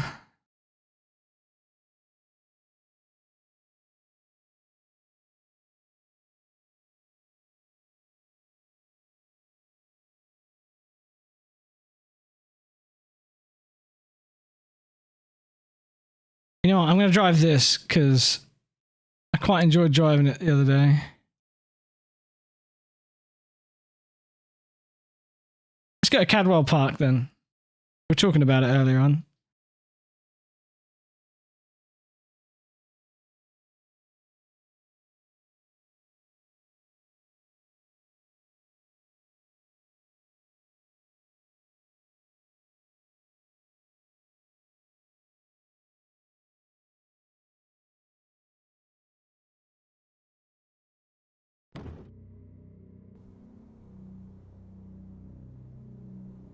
Maybe, but like Castle Combe, I think it's not going to be all that great of a version.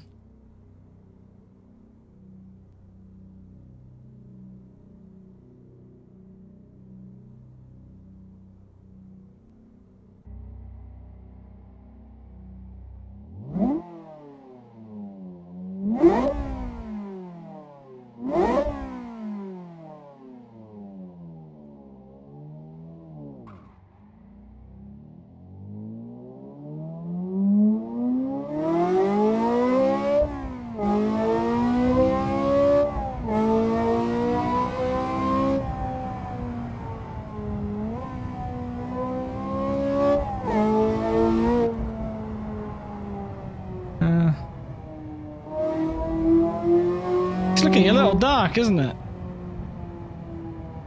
Should we fix that? Give me sun! Only it could be this simple in real life, eh?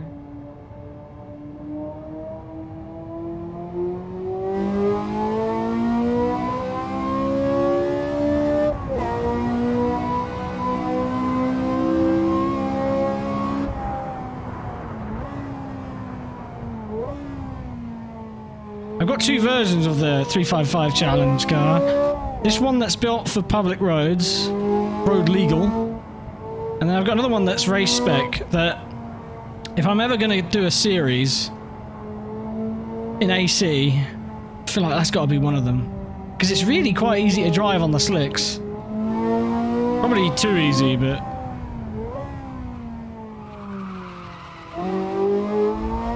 I'm going to shut up and go for a drive.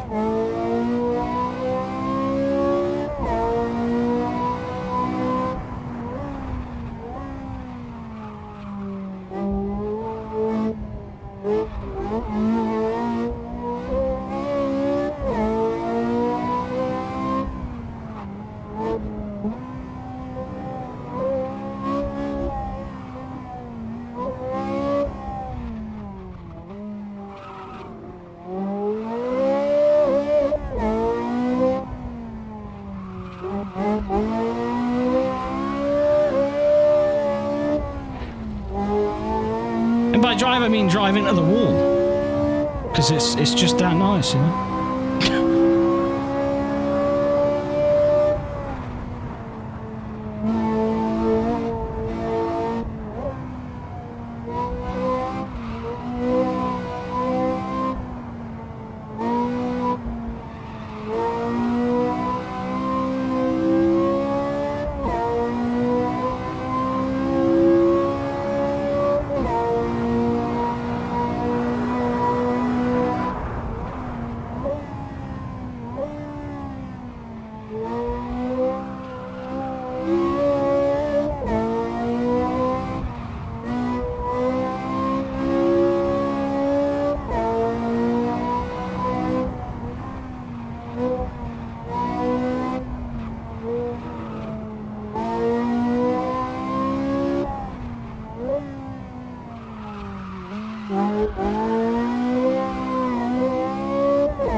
For me in general, regardless of location, mid to late 90s, you know, like BPR I love, GT1s in general I loved, and then Super Tourers, well, what's not to love, other than it couldn't afford to exist in that state. Yeah, 90s, I guess. That's what it's all about for me, and that's global. Mid to late 90s, GT, Le Mans cars, all that good shit. And it's underrepresented in sim racing, I think. At least at the high level, you know? Like, I'd love to see more really accurate 90s cars.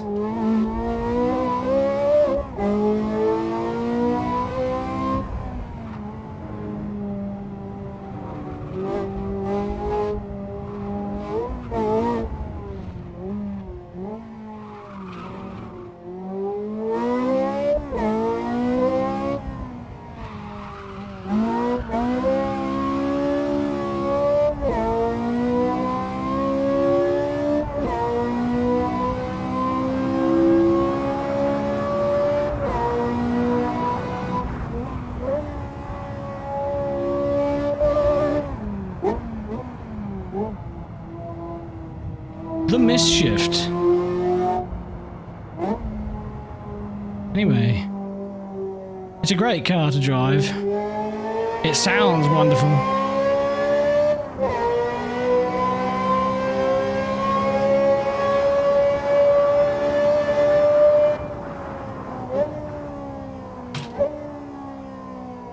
I mean, I love a Ferrari V8, but I think this has got to be my favourite one.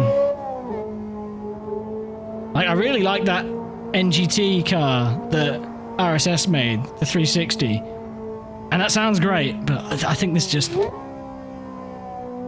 takes it. That car sounds a bit more raw, but I feel like this has a bit more of a bit more character to the actual note, you know?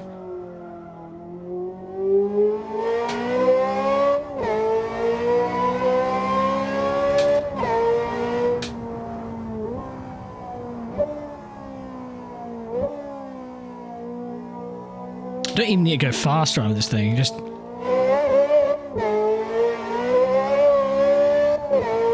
Ugh. So I've got another one that's race trim. I'll have to go and get in that. I'm not sure if it uses the same sound or not. The only thing that falls flat on the sound in this car is on TV cameras, the approach sounds a little odd. I'll show you what I mean in a second. It might be to do with reverb as well, I'm not quite sure, but...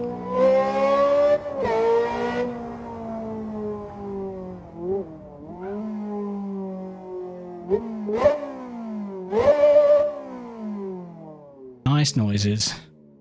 Also, my favourite thing about this track is this shortcut. You need to make this a layout. Start line is in the pit lane, and then you just...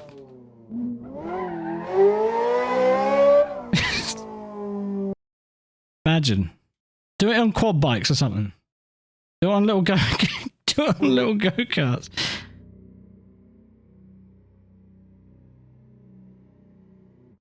Reverb in general, like when it's done well, it's good, but it's not easy to get right. Hear that? This is what happens when you get this close to brilliance and perfect. Everything sounds great, and then the second something sounds off, it sounds awful. As soon as it approaches the camera... Ugh. What's that? I get what they're going for. There is an interesting quality to a motor like this coming at you, with a dual sort of sound to it. But this is way exaggerated and way wrong. Or maybe it's just slightly off and it feels way wrong because the rest of it sounds so good. Because sitting behind it sounds wonderful.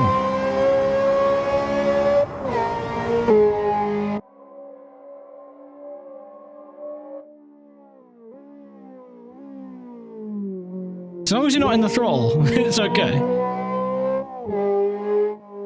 Yeah, I'm sure you get what I mean. It's a little frustrating. I like that it's got good sounds on it. Anyway, let me get in the other one. Let me get in the other one, the actual race car.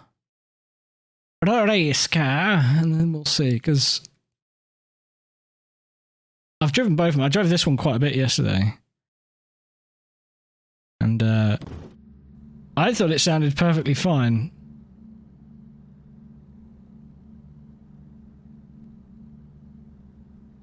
Yeah, I agree, Bailey. I think that's exactly what it comes down to.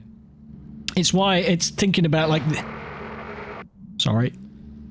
That cost a bit. It's why like the Uncanny Valley is all the more present in like CGI and stuff that's like so close to reality, because you notice the smallest thing that's off, or maybe you don't notice it. I think those are the worst ones, when you can't tell what it is that makes it so wrong. But like reproduction of humans in CG, I think, is a good example of that kind of phenomenon, you know, where it's like, something's not right. Yeah, as my dad says, this is AO Mods. They release all their stuff for free on Patreon. Not all their stuff, sorry. I think this is a different sound, but it sounds good. It sounds a bit more race car-y. Don't pay any mind to the lights on the dash. They change brightness depending on the angle relevant to them. So when the car pitches up, because it's a more square on angle, it lights up a bunch. That's to do with the post-processing filter, I think.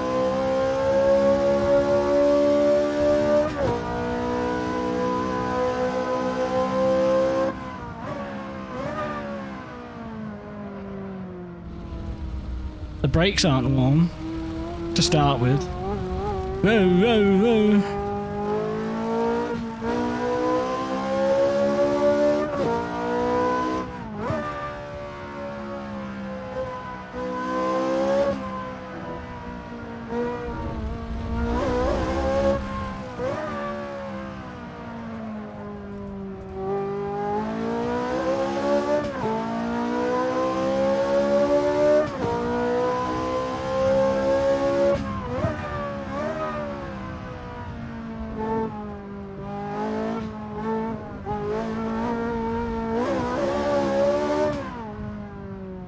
Let me test my theory. You're right, it is rather distracting. Let's switch to a different post-processing filter. What's a good one? I could just use A3PP. A3PP. Right. I think it's fixed it.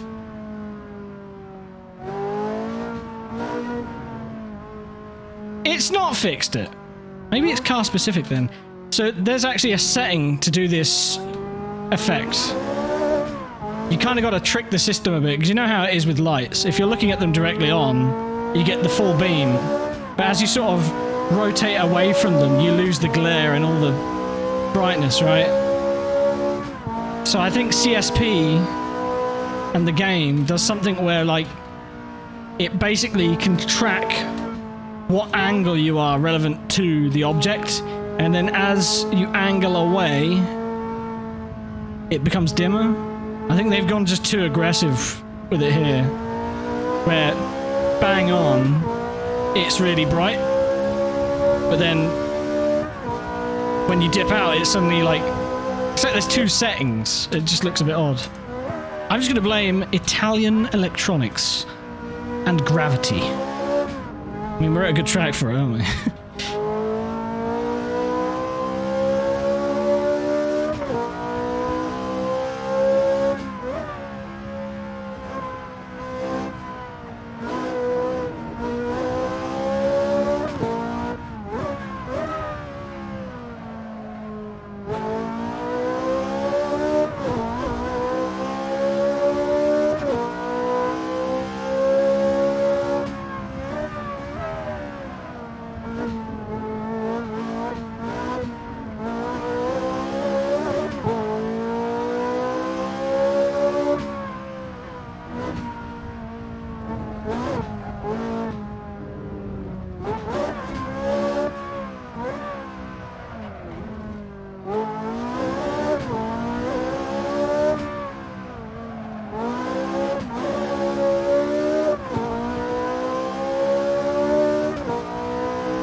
Through a rod.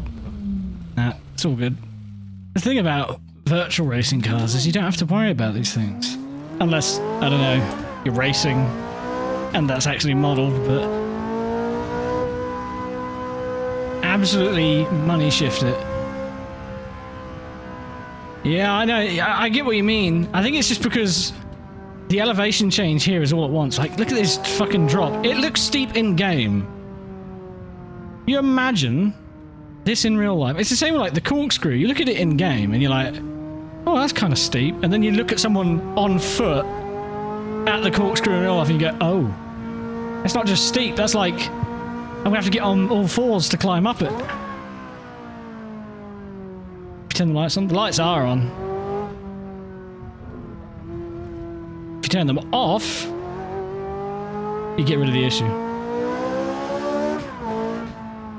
And it's so narrow, yeah. Especially this last section. It's like, imagine trying to put a move on someone into this penultimate corner.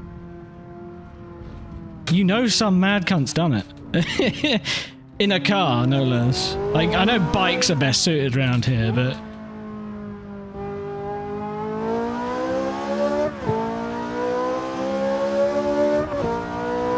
yeah, I don't know, it's a good drive.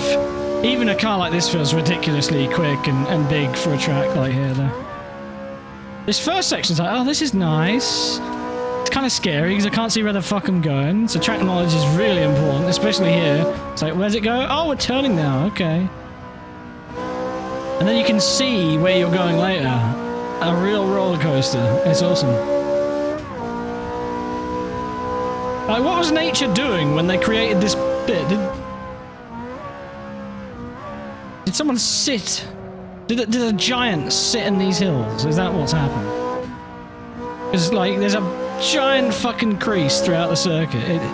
It's just a massive dip.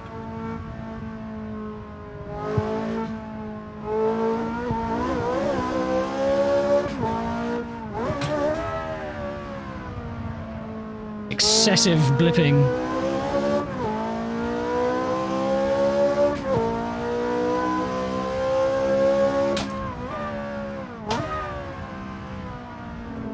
I was driving this around Nagara yesterday and it was good fun around there.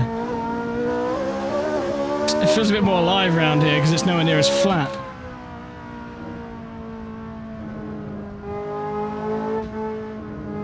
I mean, it's just terrifying. Even in a sim, it's like, oh, this is spooky. I think sitting as a passenger around here would scare the living shit out of me.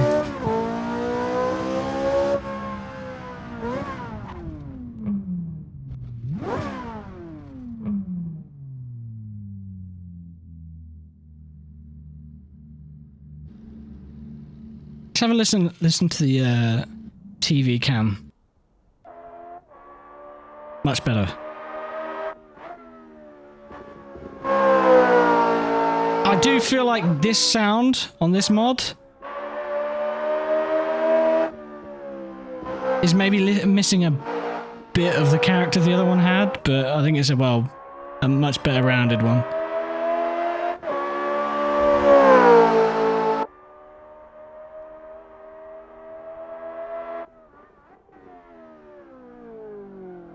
Where are you going? I don't know, that never happened.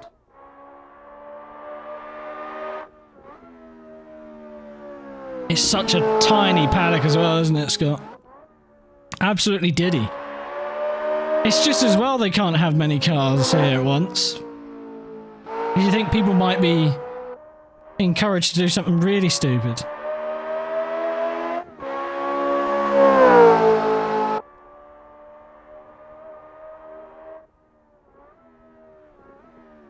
But yeah, this mod is really old. This one's been around since probably 2017? Maybe even earlier than that, actually. Pretty sure this one's on race department still.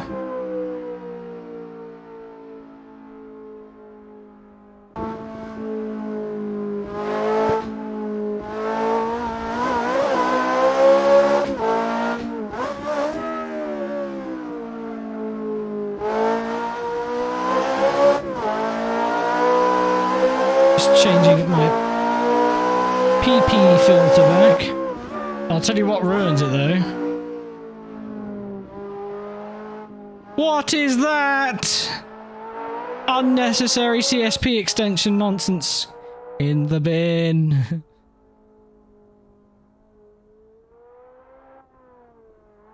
Get rid of the monster balloon. I see what you mean. It's still pretty small though. It's still pretty small.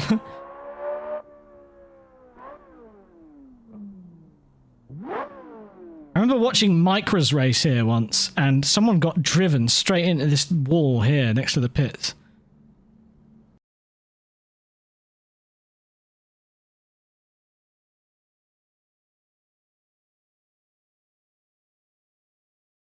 Look at that great. You look at it from the right angle and it almost looks real. Then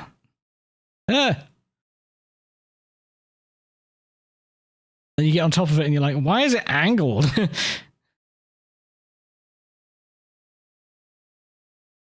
Hello, mate. Oh. On your t-shirt there, I can't read it. Yes. Oh, that she's scaring me a bit. She looks like she's staring through me. You're right, love. I'll eat your soul. It's the perfect, like, forward-facing perspective, you know. It's just kind of creepy, especially when they're just like the trees. They are just an X formation. So when you get on top of them, they actually disappear. Like,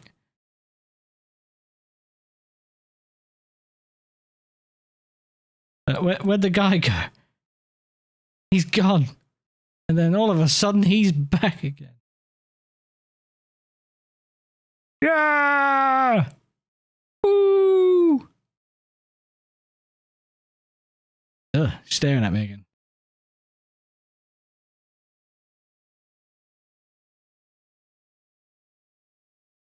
But yeah, there's a bunch of skins for these. They all look rather nice. So I feel tempted to look into maybe seeing if people would be interested in running. Can't speak today. Running these in a series at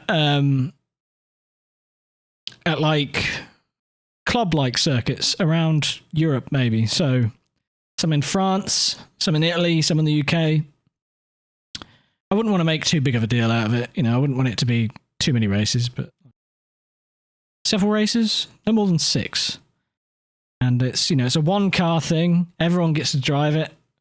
I might want to change some things in the physics and the setup, though.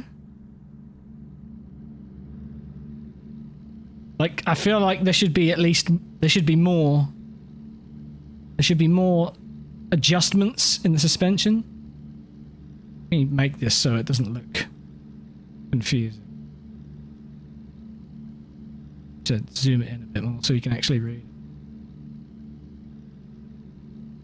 So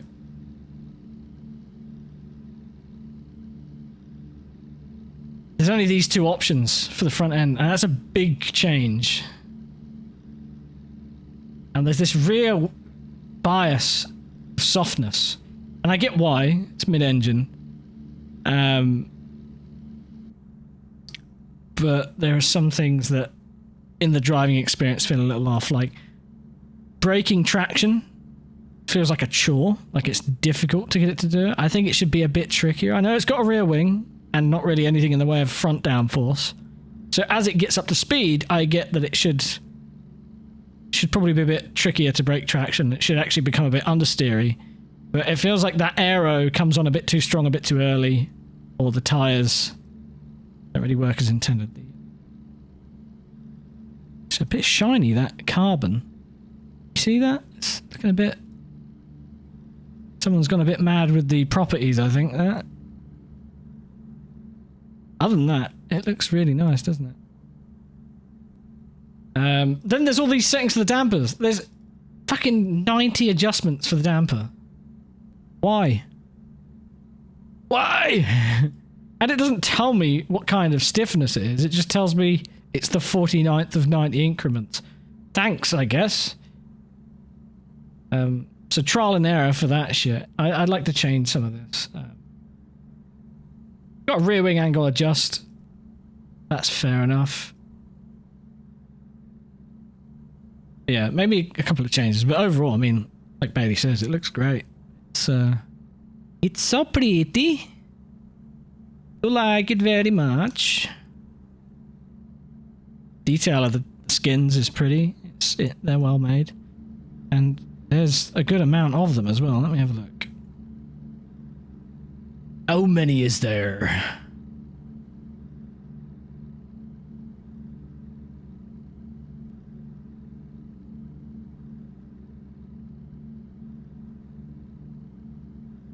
23, 4, 5, 6, 7.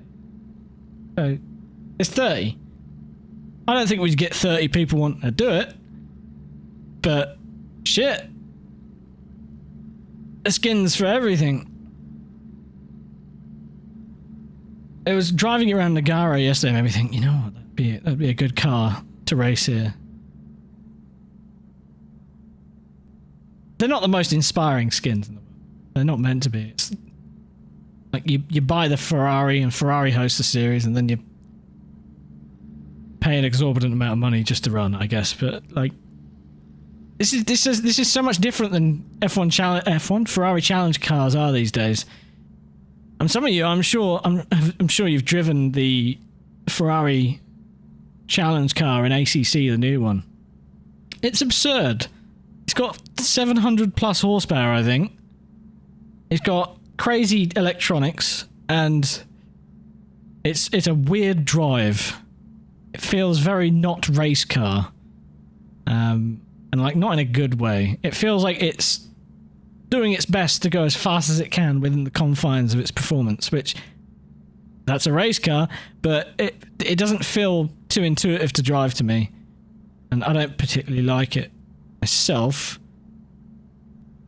I'm incredibly biased, I want to admit that, because it's got a H pattern, it's got 3 pedals, and it sounds fucking great, and it goes a lot better as well. Like, if you get the traction right, I think this car could be a lot more interesting to drive. Yeah. Maybe I'll look into doing that. Come up with a calendar of events, maybe. I wanted to do the TA2 race, but I didn't really get enough of a response about that, so I think I'm going to abandon that. It's another thing somebody has to pay for as well. I understand. Yeah. A cute little series of these things, I think, could work quite well.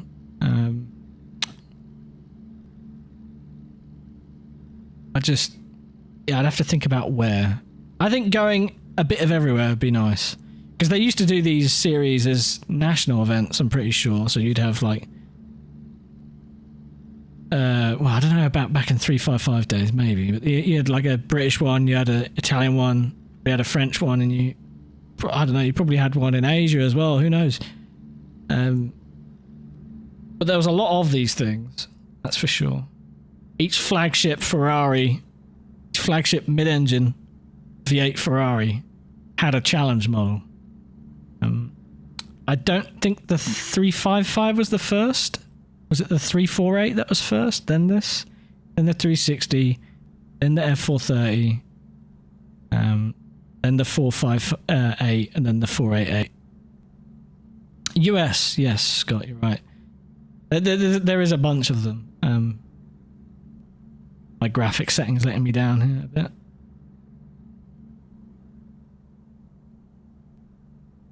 But yeah, I would love to do something with them. So I have to look into tracks, make sure that they're all good. We won't be racing here, that's for sure. Holy shit. Driving it here is a nightmare enough. And do you see how big this pit lane is? Imagine trying to fit 30 cars in here. Madness.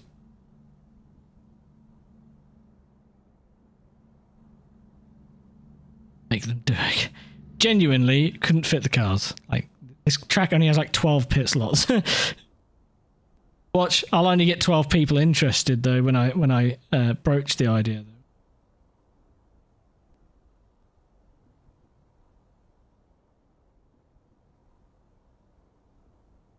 It's this man again. It's Goro from Mortal Kombat. Got his extra arms.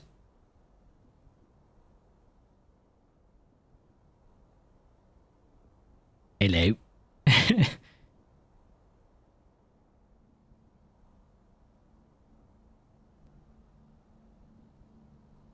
Yeah, I think if a British track, what would I use as the British track? Croft could be fun. Croft could be fun indeed. Trying to think of ones that are good, cause, like in the sim, because as much as I love Donington, I do Donington National, but I think that track mod is just a bit bland on the surface. It's a bit flat. not enough going on. Otherwise, that'd probably be it in a heartbeat. But Croft is good. That version's probably a bit too bumpy, but I'd rather something a bit too bumpy than flat as a pancake. The Otten Park version's okay. Oh wait, is that a scan, the one in this game? I don't think it is it? I can't remember.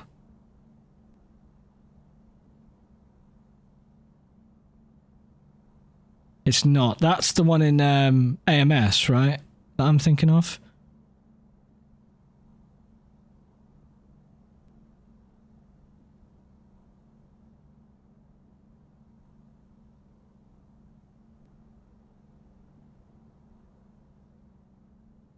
Brands is too easy, you know. As in of a choice, too easy of a choice, not an easy track. So I wouldn't want to go there. Many choices in the UK, that's for sure. I think for France it'd have to be Nogaro. I'm biased because I've been poking around at that track for a while.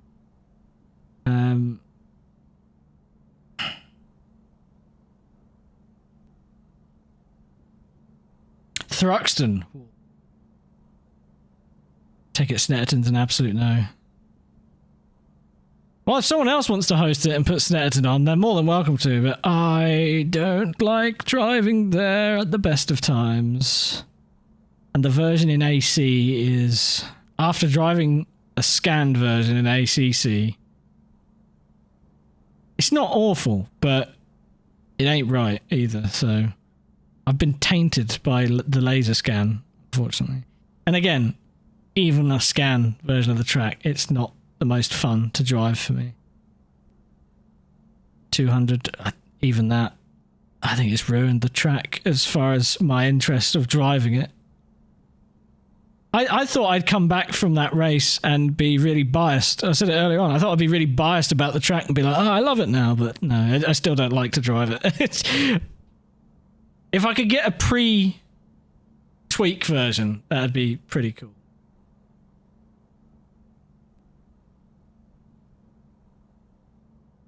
Yeah, the GTs around Thruxton was insane. I think these cars would feel pretty insane there, especially with how understeery they are at speed. Unless I got them tweaked so they weren't understeering everywhere. Once they get up to speed, I don't think they'd be good there.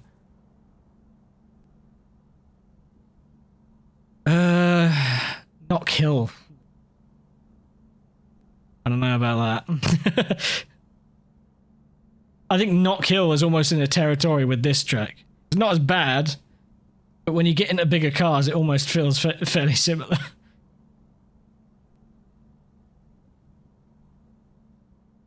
Make high-speed oversteer, it'll be fine.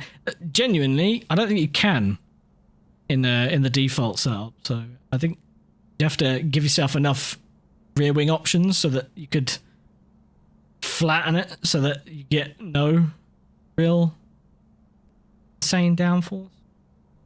I don't know. Either way, I like the idea of having a technical. It's not something a bit plain. Those are my favourite British tracks. The ones that are quite tight and twisty are a nice challenge. You know, like Cadwell or Croft. I mean, Thruxton's great as well. It's different, but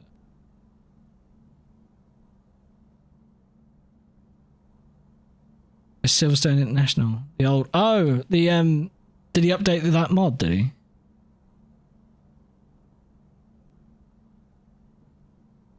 Or is it the same version? They had that layout on there, I just didn't really realise. That's totally possible. It's a bit put some tunes on in the background. Now it's too loud. Can't win.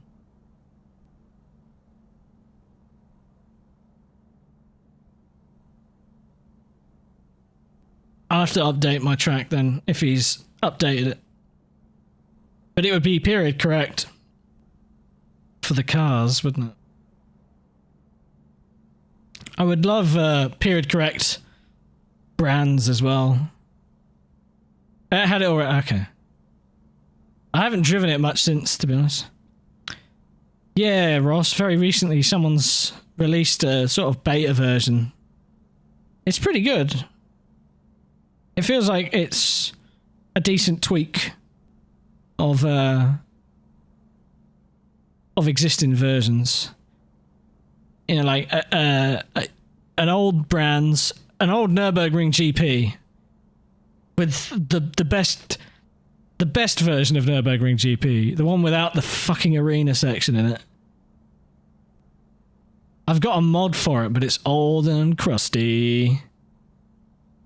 You can feel each surface, the angle of each fucking try as you go through the bank corners.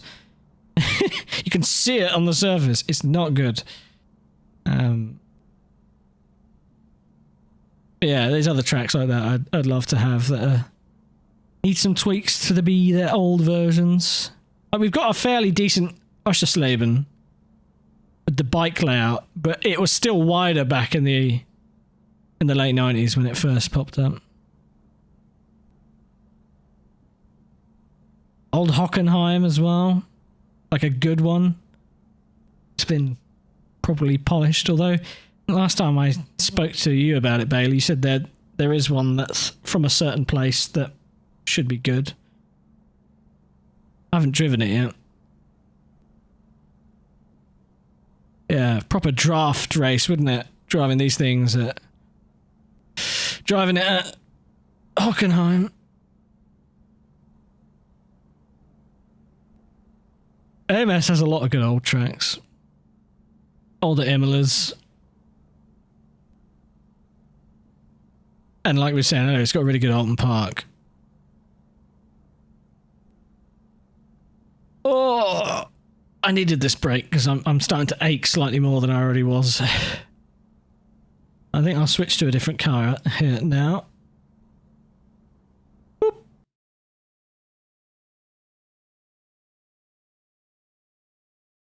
Okay. Speaking of cars that are so close to sounding great, but fall flat, another Ferrari there. Can you tell what Ferrari it is? Italy, you could go to Verano, French Quarter. Honestly, Vallelunga was what I was thinking of. That's in the game as stand as well. Vallelunga's good.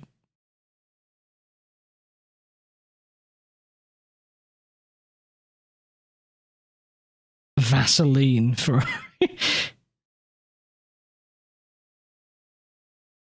Well, as in it ignites easily. Or well lubed. These things either went very fast or exploded. So, as I found out watching the series lately, if there was a good version, Vaseline. I get it. Yeah, it is intentionally like that, by the way. You'll kind of guess. That's the whole point, you know. Be obvious what it was otherwise. It's more that I can't be asked to change my filters so that you can see. Oh, he sees now. Okay, well, exactly. It's like, what's this? You know what that is? It's a shoe. That's what it is. Good job.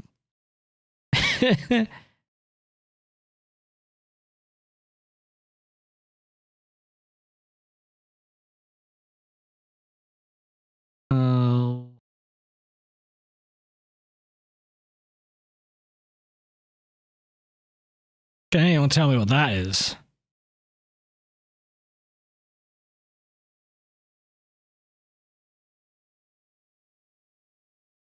It's got a straight 6 in it. Opel Vectra. Not quite, but you're close.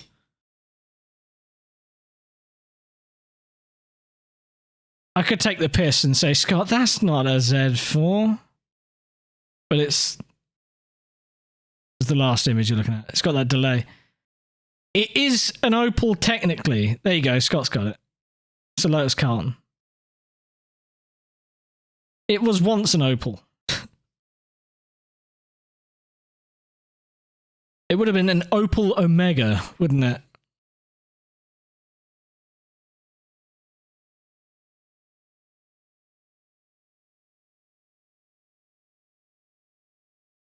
I can't, because they were called Vauxhalls. Vauxhall Carlton. Were they not called Vauxhall Carltons for us? Because we had a Vauxhall Omega and that was a different car.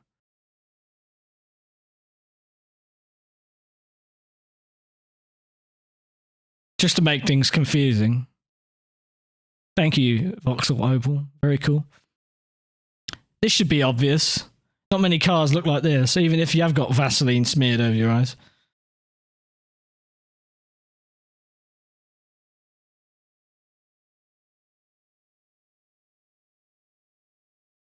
And Lotus took it and made it fast. Yeah, it went racing in DTM.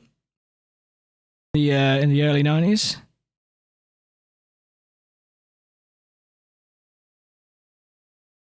Not a Sag Faris. Not a Sagaris either.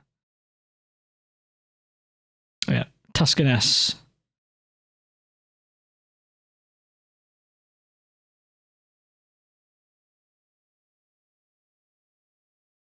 Yeah, that's a good point, Quark. I think a Weissman would probably be the closest thing to a Tuscan S in design style, but they're a lot shorter. Weissmans there, not very long. Another one that Brits will recognise. It's not a Lotus Elise, but it might as well be.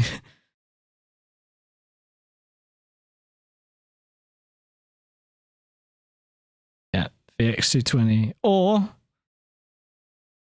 Opel Speedster, as they called them, I think, wasn't it?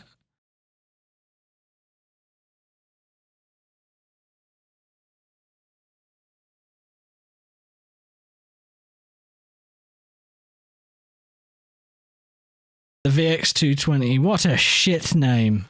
What a shit name. But then again, Opel Speedster is equally shit, so they should have dubbed it the Opel GT. Bring back the name.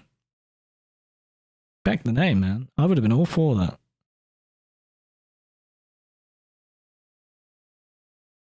Alright, what's that?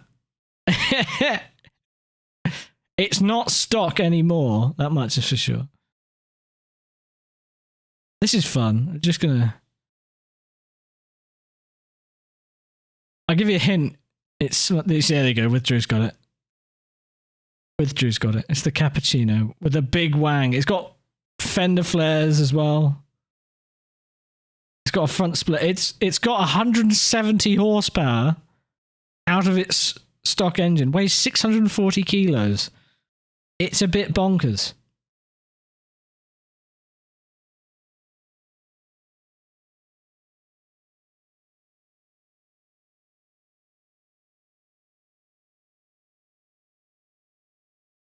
Yeah, exactly, Ross. It was the same chassis and same engine underneath. Well, I don't know if they ever switched the engines out. I'm not that much of a nerd. I don't know the specifics, because they had a few engines, didn't they? It is a Porsche 911 from the 90s, yeah. A 993. It's not a Singer, because that would be older. But it is a tuned one. I don't expect anyone to get this. It's not a roof either. It's a 400R by Gunther Works. Whatever the fuck that is. I didn't know about them until I saw it. So, you're right.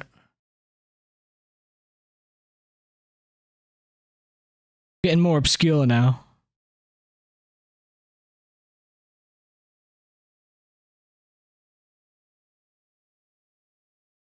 It's a good eye side switch, but there you go. Yeah. I thought you guys wouldn't get that. It just looks a bit weird. The front end in the blur kind of looks like a 90s V8 Vantage Aston to me.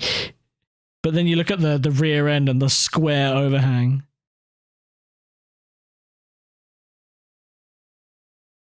Yeah, this is a latency check. This is for people in the chat. Who's on mobile and who's on desktop?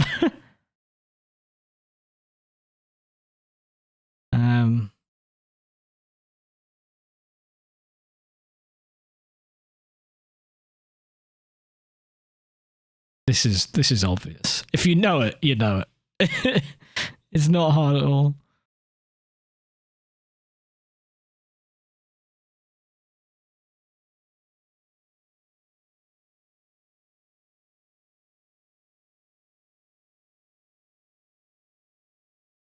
You don't know it then, do you, John?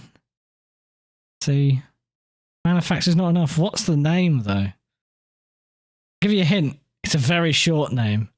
There you go. Spinner's got it. Assetto. You win nothing for guessing these, other than the knowledge that you are faster and better than everyone else. There you go.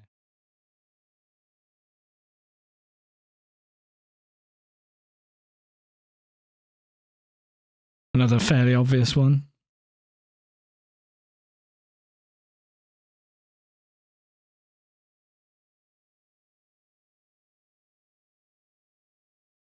It is an A110. The new one. Another somewhat obscure car, but if you know it, it should be pretty obvious from the picture. I want the exact model name as well. Can you do it? Can you do it? Oh, Ross, so close, but you got it wrong. It's all right, but it's in the wrong order.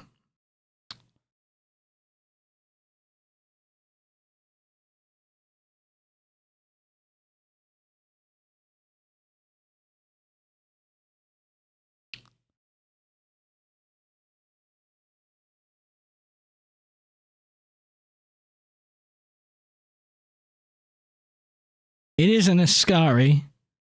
It's a KZR one. Not 1R.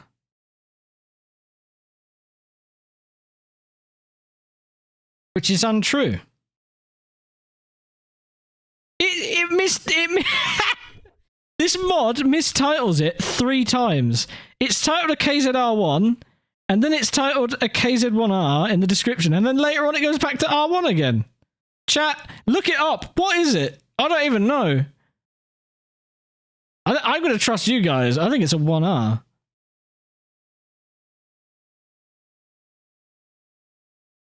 It is the 1R. Okay, good. That makes more sense in my head. Although... No, I'm getting confused with a different car. I'm getting confused with this thing. Another obvious one. Again, if you know it. KZR1 sounds better. I've known of the Ascari and the KZR1, or 1R, for as long as possible. Back to like the early 2000s, because it was in like Project Gotham Racing 2 and that. And I always thought it was an R1, KZR1. Rip John. Side switch got that one.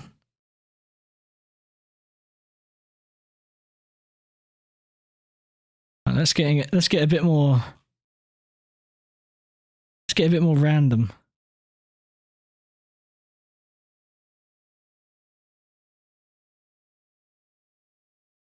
Let's get way more random. I'm gonna just spin the mouse wheel and stop somewhere and pick one. All right.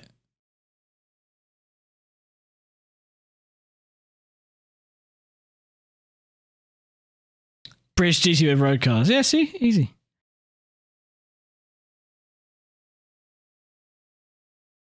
Not a GT2 RS.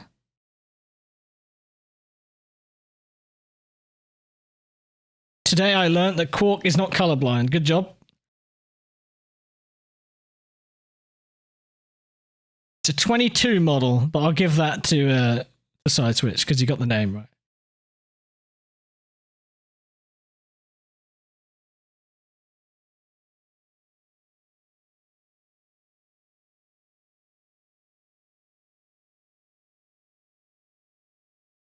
This one isn't by Crash, no. I don't think so. Let me have a look.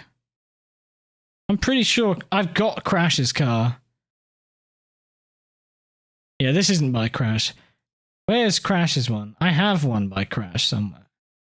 Oh, maybe I don't actually in this install. He's done a version of the 2015 car, like this one. Oh, well, that's like the same car, so that's no good.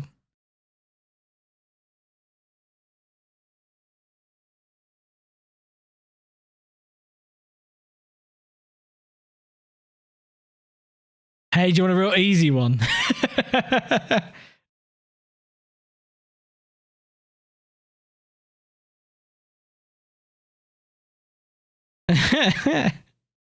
Oh, wow, he guessed it. Well, good job. I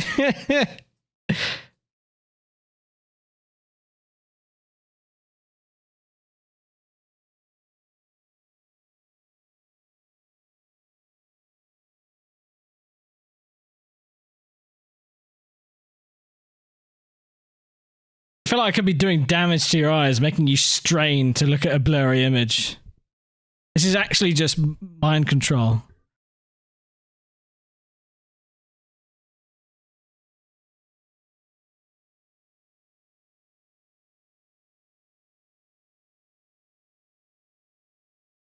Yeah, a GT3 NSX.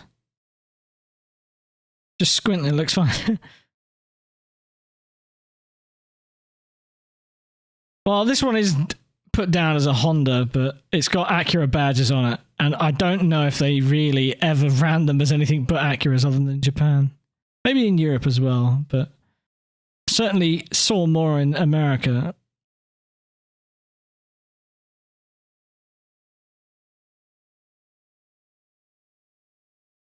Another fairly obvious one to those who recognise this car. There was one of these racing at Snetterton.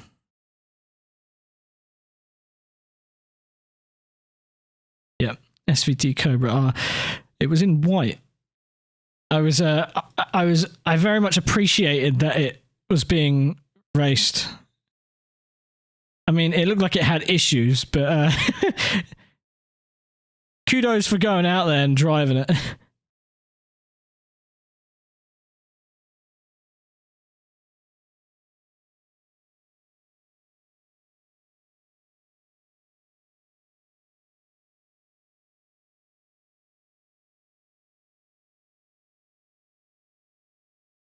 Yeah, Focus RS.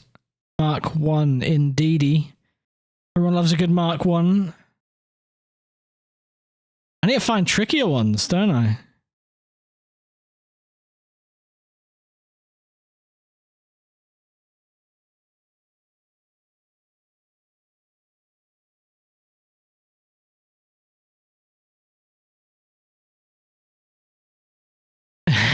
Withdrew.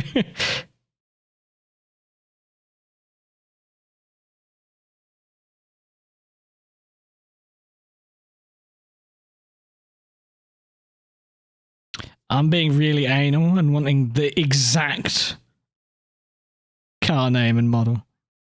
Nobody's got it yet.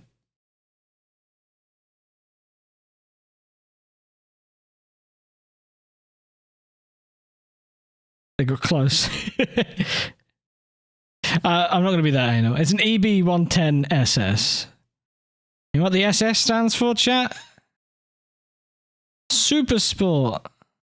Yeah. And if you want to be really anal, LM on the end as well.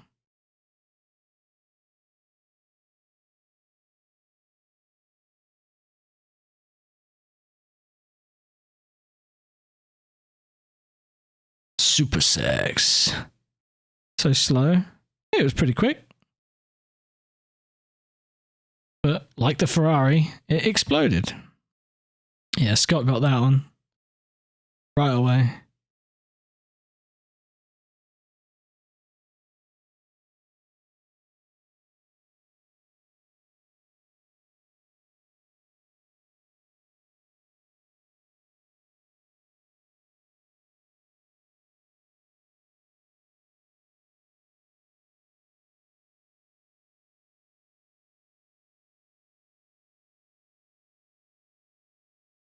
Yeah.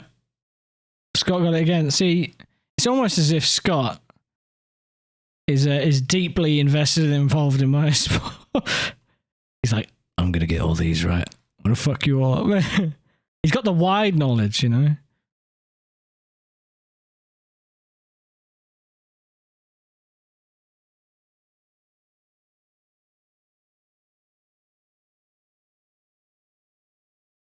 Oh, I could fuck you so hard with these. It's an AutoZam AZ1,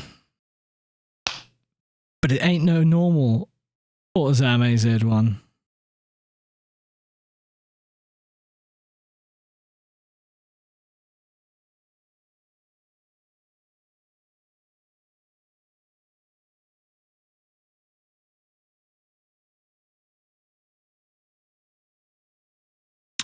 You're getting closer, Scott. It is Mazda speed, but what's the specific kit? What's it called? What did Mazda and Mazda Speed do in the 90s with their packages that you could buy from factory? They had them on the Mazdas, the RX-7s, the MX-5s. Not renowned, no. I'm just being anal again. It's a...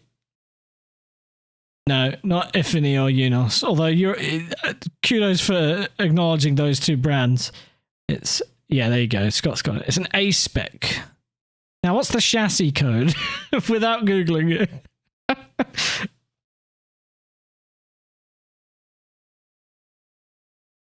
it. Nobody would know that. I wouldn't fucking know that shit. Sounds like a Wi-Fi password. It's a PG6SA. There you go. Alright, what's that? And what year is it from?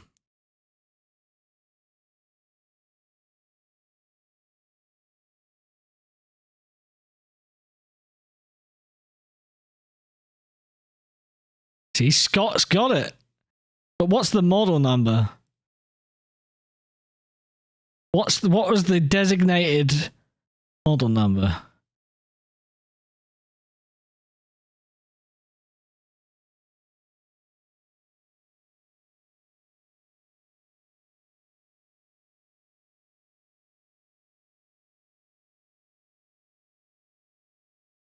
No, that's not it, withdrew.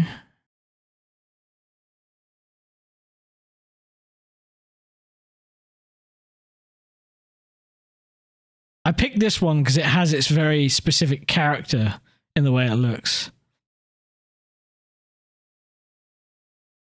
There you go, withdrew, got it, 291. Flying was like there, but he just got the numbers in the wrong order. So kudos to both of you. You can definitely tell, can't you, from the side pod design, how it flares down. It's like... And where the radiators are, it's a really interesting design. It kind of makes me think of this year's Merc.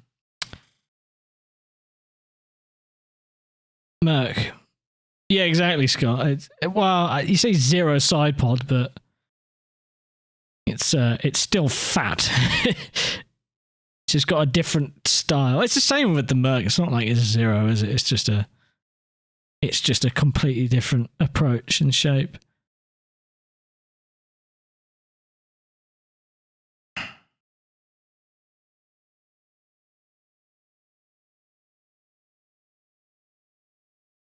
What's that?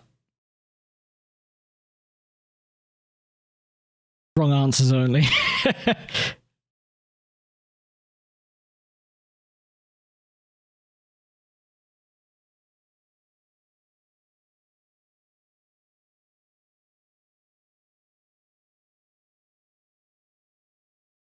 It's not a concept. They actually sold these things.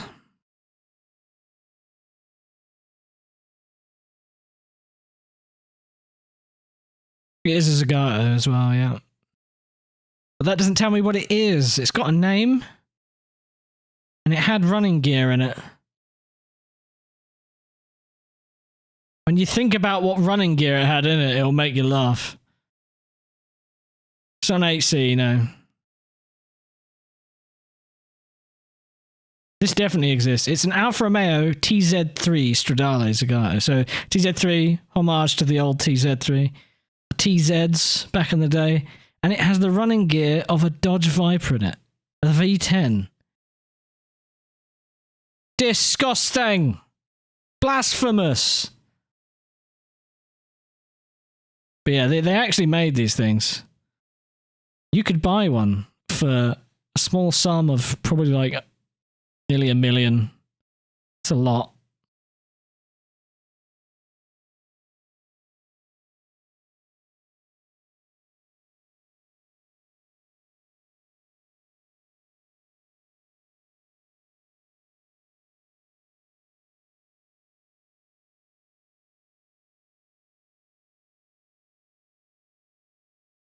Oh, this is a really specific model of Porsche. A really specific model of Porsche 911. Didn't make very many of these back in 2009. So I'm giving you all the details. You just need to know the model type. No GT2 RS. It's a homage model. There you go.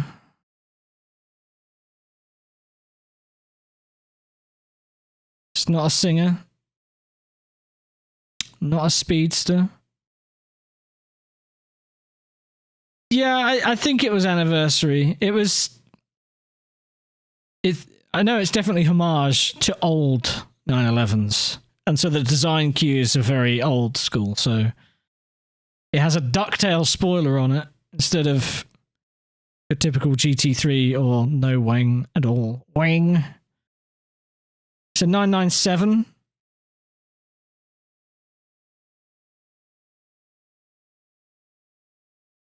It's rear-wheel drive and NA.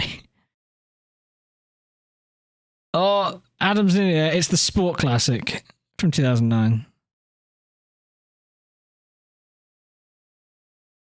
Alright, how about another 911? I'm getting real specific now.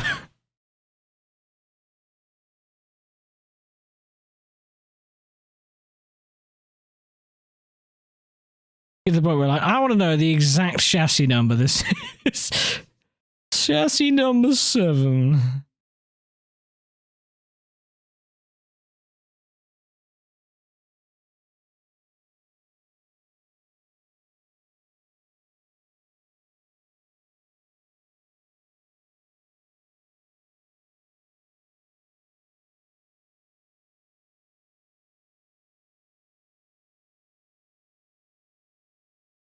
It's a 964, but it's not a Carrera, no.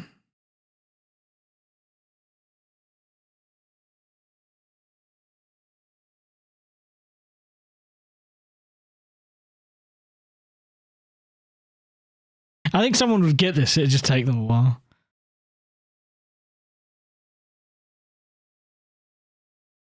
It's got too wider hips for a Carrera.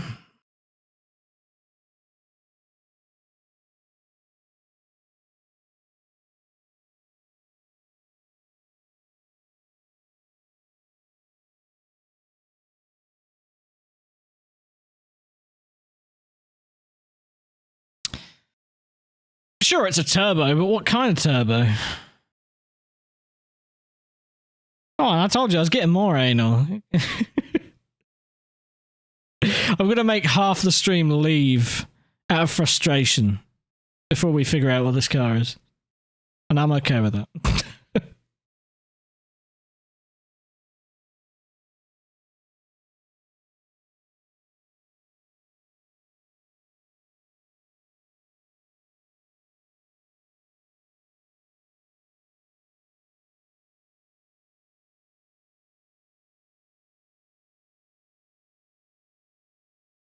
It's a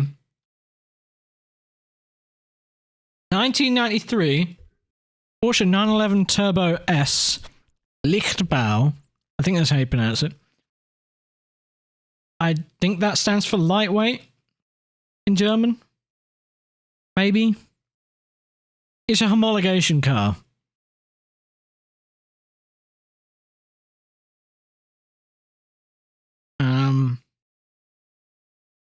Right, what's that?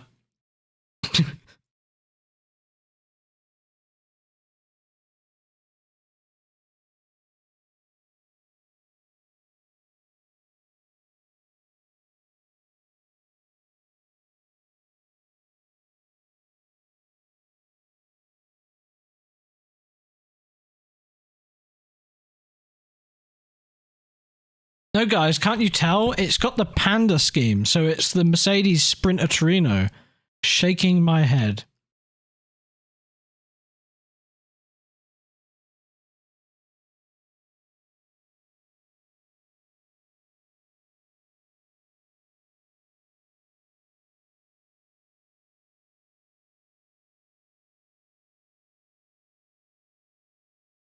I know there's some weebs out there that know what this is.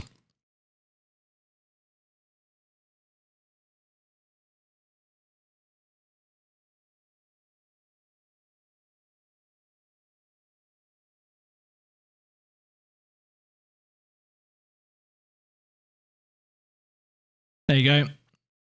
Mooncraft Sedan. An old Daytona prototype that's been absolutely molested.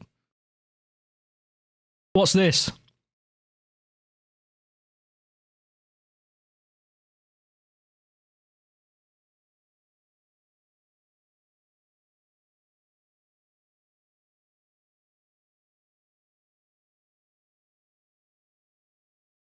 You okay? You okay, Annie? You've been hit by, you've been struck by, struck. Bow!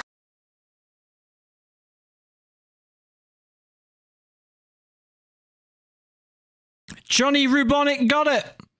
Joke's on you, it ain't even real. It's the mule from Grand Theft Auto. Gotcha, bitch.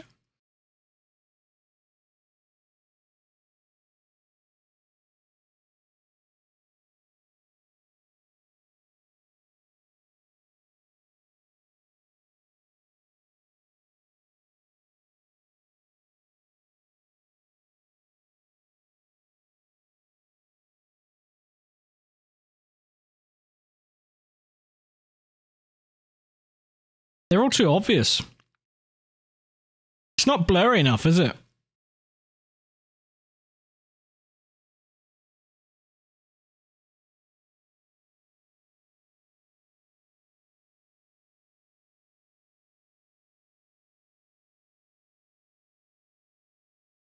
I wonder what that could be. So difficult.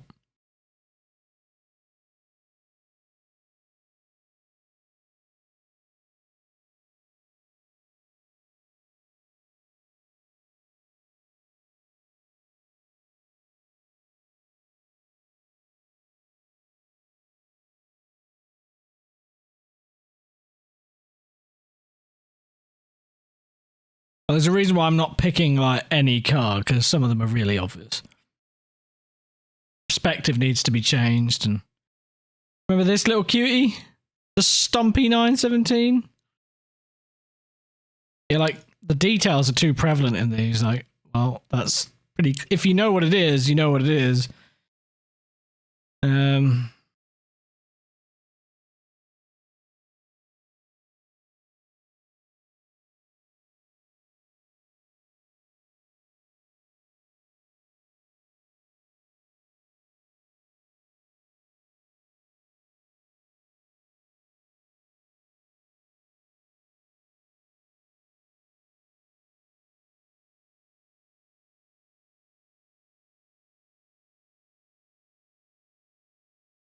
Yeah, Fury's right. That was a 928.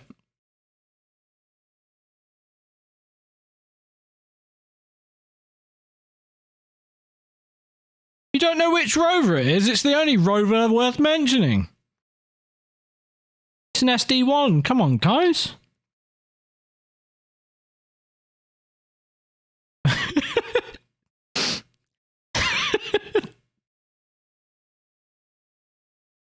Look at this dude.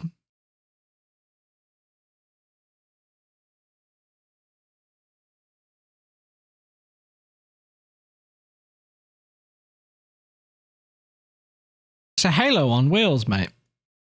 It's called a safety car. Thank you, Gary Patterson.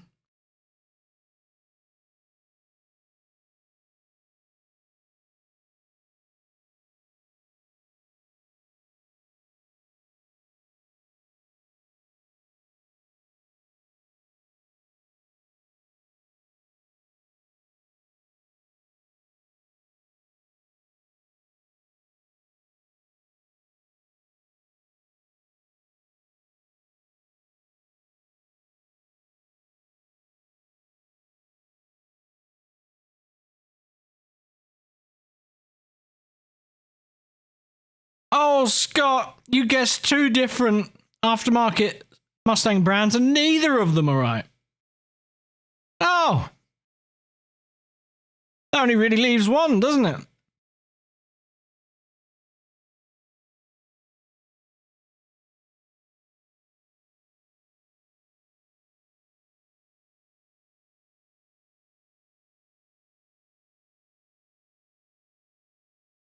There you go, Celine. But what was the model number? Or name number? It's got letters and numbers.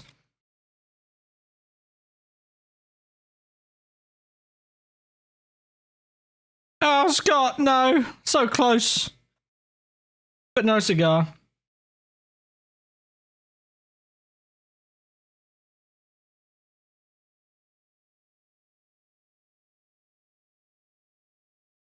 Wrong kind of close, Scott. The numbers aren't right. Well, one of them, mate. Celine Vroom times 2. You got it. Win it. It's a new car. It's the S281. E.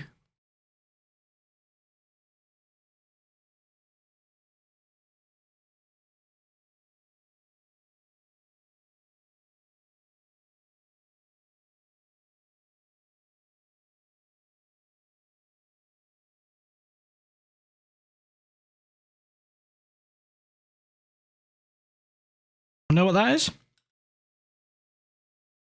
I think that's actually a correctly obscured one.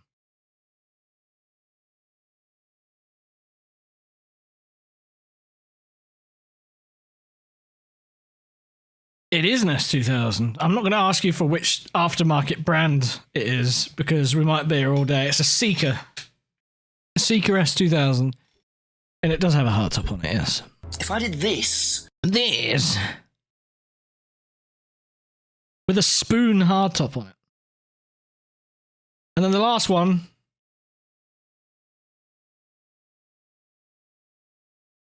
Don't think anyone's going to guess this.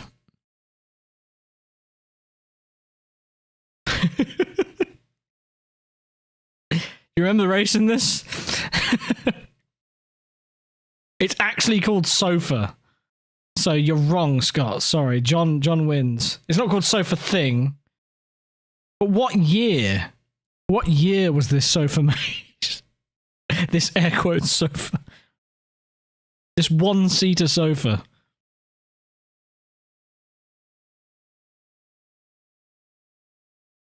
1969. It's not that crusty. It's 2010. Duh. Wouldn't you? How wouldn't you know? This is the last one for real. It's actually more drivable than the one in Wreckfest, though. Puma.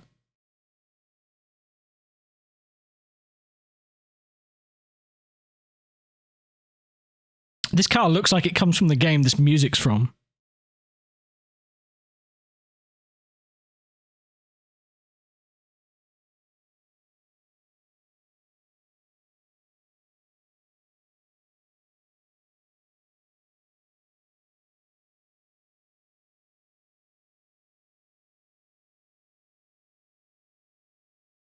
You're on the right track, but it's not a radical. The colours should give it away.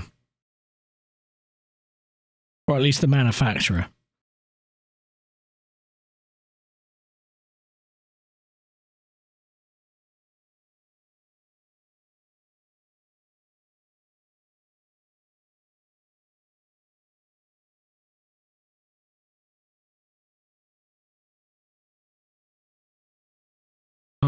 Nobody's getting it. Nobody's getting it. Wah, wah. It's an SMP. SMP Racing BR03. You were too slow, Withdrew. Oh, he was too slow.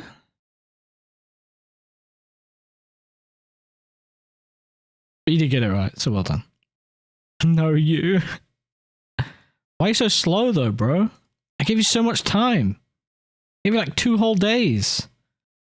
Sorry, these aren't actually guessing. I'm just poking around now. But you're right, that is a spiker.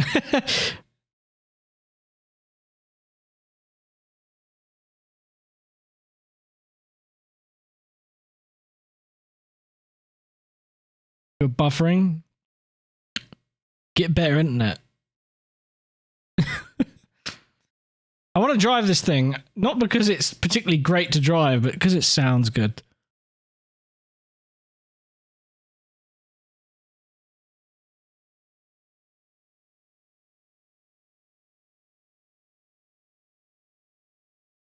It needs new tires.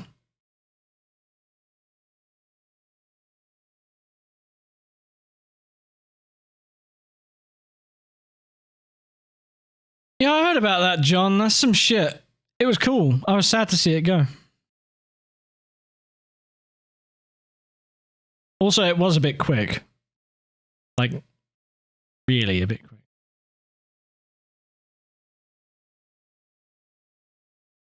Oh, that'd be nice with Drew. Yeah, I've been waiting for a good 905.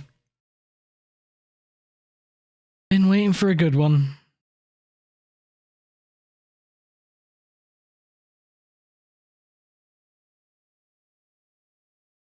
Tried a few other ones that are out there, but they're all a bit not right. Bad feel and weird grip. Getting the sound right for that shit is hard as well. There's a sound mod, but even that wasn't working for me.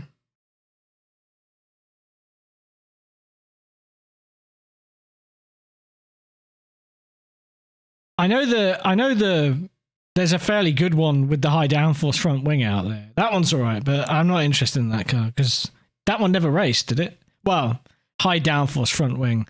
I'm thinking of the Evo 2 thing that was like IMSA with no headlights. You know that one? That mod? That one drove alright, but the rest of them are a bit...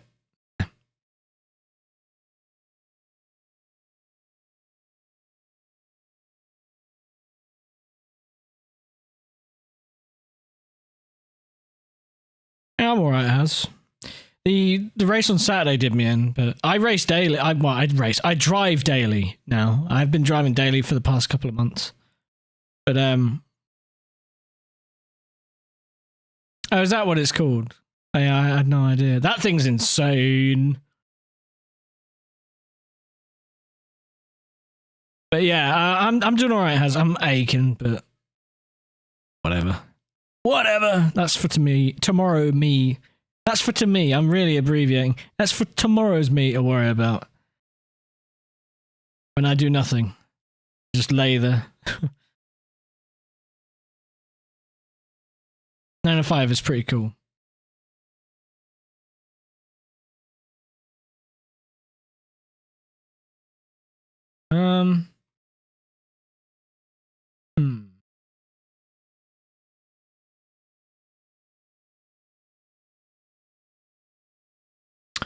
Where to take it? It's a pity that Ascari track mod is a bit crap.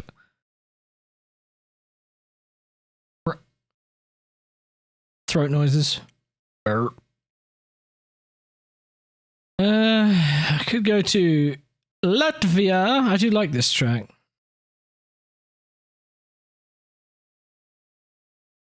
Okay. Yeah, I saw that, Scott. Sad. There is an MP35 Nissan out there that's not awful.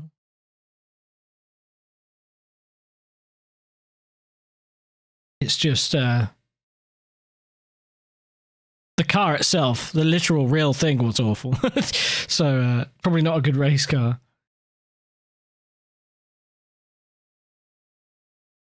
I think I made some tweaks to the physics actually, so maybe this isn't so bad.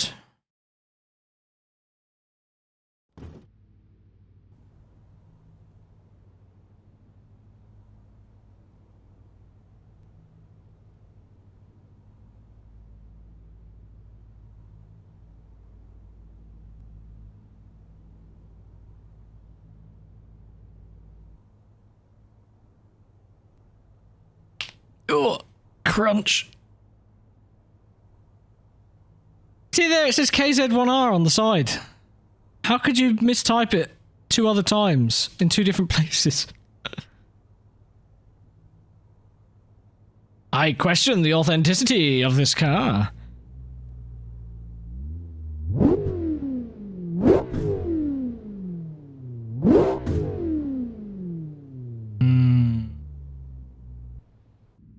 Ugh. Oh yeah, this other issue. There's some Z fighting or something going on with textures on the bottom of the hood. Very distracting, but I can live with it. I hope you can too, because it sounds good.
It's got issues, right? So the handling's not right, and I think some of it's suspension and some of it's tyre. At first I thought it was all tyre, but I think it's genuinely the suspension geometry at the rear especially. It feels lazy. That, and it doesn't feel like it's got aero on it when it's got that wing.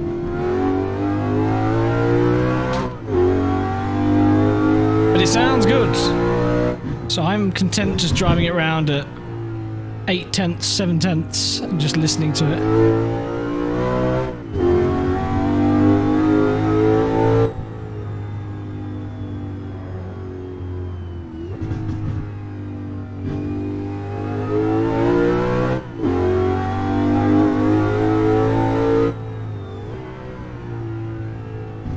Nice one, Withdrew.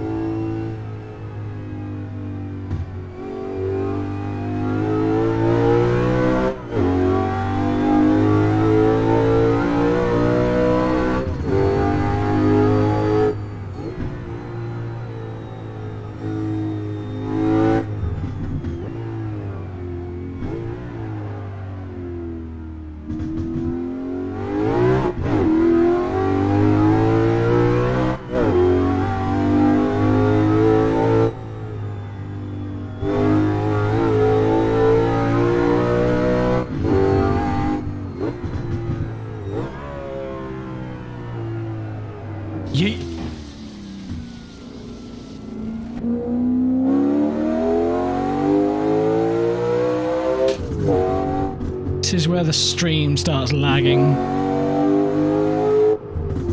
My poor graphics card. Can it do it, Captain? Need one of those 40 series cards when they come out, really. I also need the monthly earnings to be able to afford one, but that's besides the point. Graphics card upgrade would be very much appreciated playing a game like this, because like a 2070 is good, but I don't feel like you can ever have enough GPU for AC these days.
So have you scratch built this with Drew, this 905?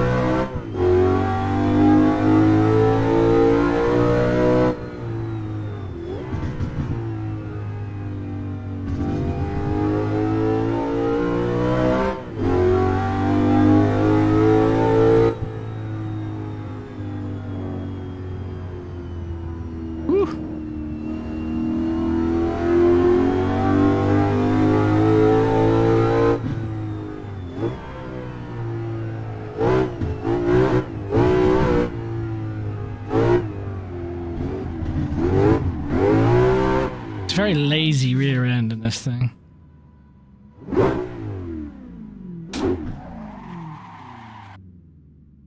Very, very lazy.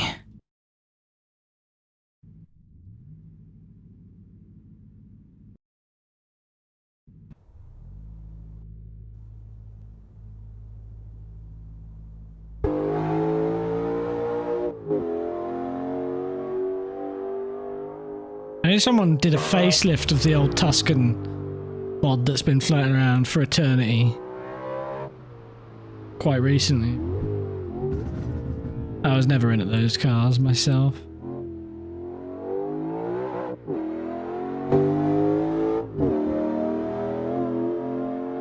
Ah, gotcha. Gotcha with Drew.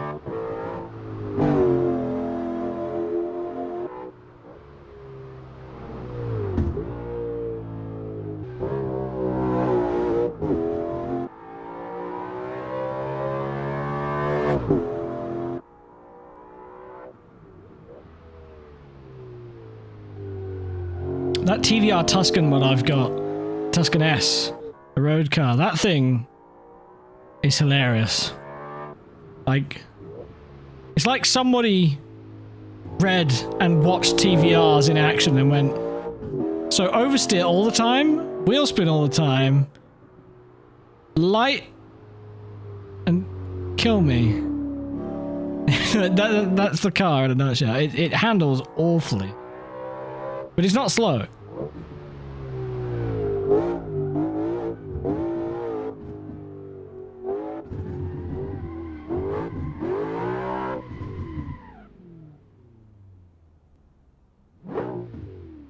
DB7. That's what happens when you put Mazda MX-5 door handles on an Aston. Nobody wants it. No. I really like the styling of the DB7. If you get the one with a V8 in it, or is it a V8? No, a V12 instead of a straight 6. There you go. Then I'm interested. Don't give me the straight 6. Don't want it.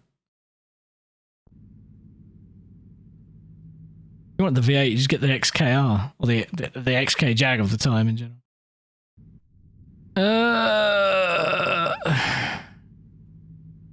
Yeah, this is that same track, Dad. The Glick. Ah, that's a good car. I haven't driven in a while. It's got no reason to, I guess. I don't find myself pootling around in race cars all that often in this game. Like, if they're really good, I'll try them out, but then I tend to fade off them. Unless it's like GT1 cars.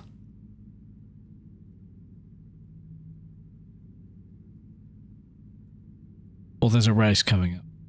But yeah, I usually just do road cars doing this sort of stuff, but I have been driving the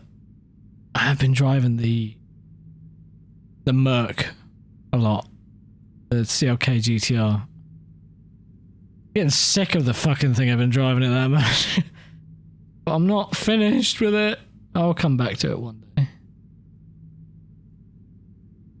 It's nearly there. It's just I'm being really finicky about the suspension on it.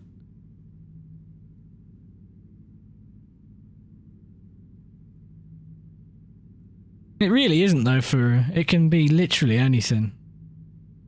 Like, now we've got the most, my opinion, the most accurate representation of a modern Grand Prix car.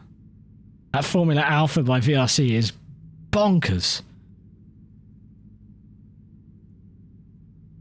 It's ridiculous.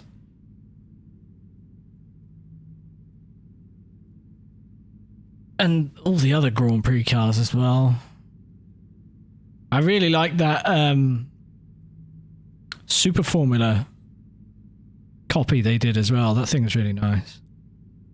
And I honestly, typically, open wheel cars aren't my bread and butter, but it's just so good. I won't have a purpose other than driving it around every now and again, but it's just that good.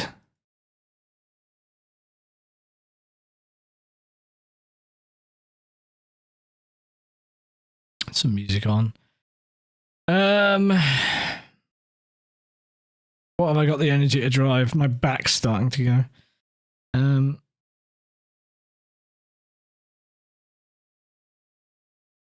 There is that short public road thing I've got. That is new. Where'd it go?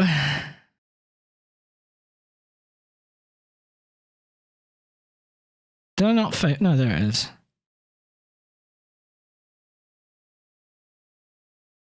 Yeah, the 575 is good.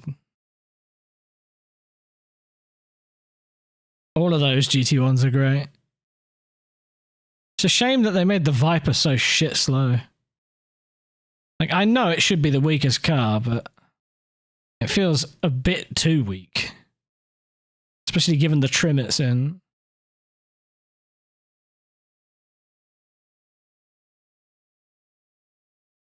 It's an absolutely brilliant car to drive, mind you. It's just so off the pace. Well, I say so off the pace. I guess it depends on the track, really, but in general, I found it was like 2 seconds a lap off the other cars in default trim. That's not even like 2 seconds off the 550. That's like 2 seconds off the Lambo. And the Lambo wasn't exactly quick, so...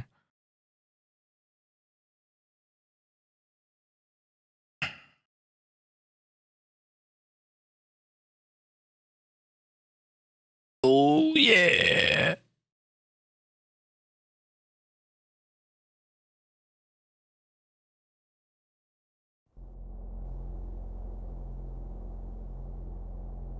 It's very boaty. It's a big car. It's a big car. Don't mean it can't be fast, though. Just gotta drive it enough to figure out, you know, what you want to do at the setup to make it to your liking, or drive to its needs. Then you can start hustling. I really enjoyed it around Le Mans. I certainly enjoyed driving it a lot more than I did the Cadillac. Holy shit, that thing drove me mad.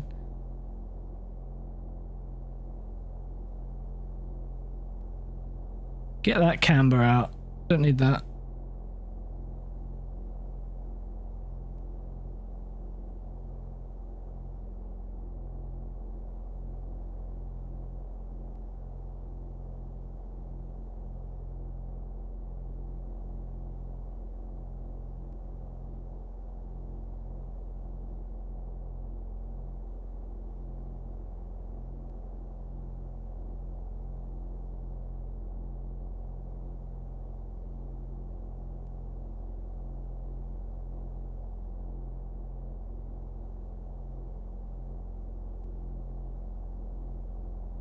Hey Dylan.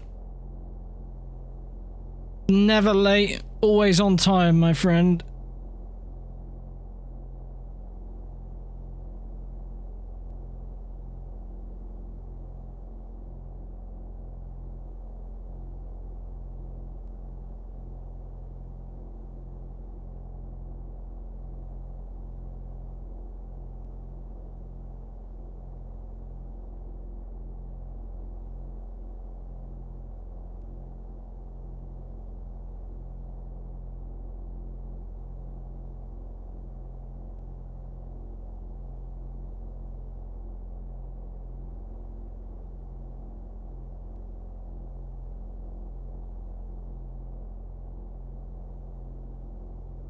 Let's try this. So this is like an early version of a track made by the same person who did the updated Kansai. There's another track of theirs that I had been driving on not too long ago, public road. They're a Malaysian toge group, and they do Malaysian toge, I guess, and they've all been really quite nice so far. This one's only 2.5K, so it's nice and short. Kind of technical as well. I still don't know 100% where I'm going, so I might drive off the road halfway through, or even sooner, so bear with, I guess, and we don't need tire temps, we don't need anything.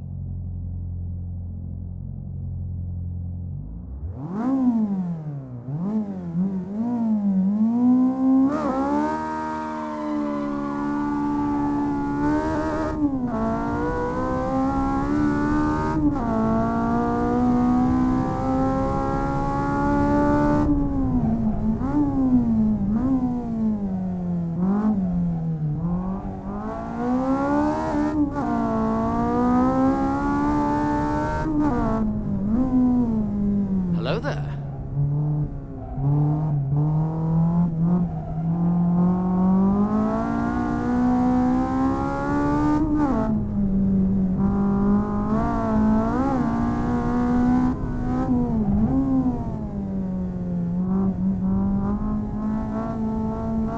Kind of feel like I want to be in a left-hand drive around here because all the corners that are blind are right-handers, so you're right up against the wall anyway.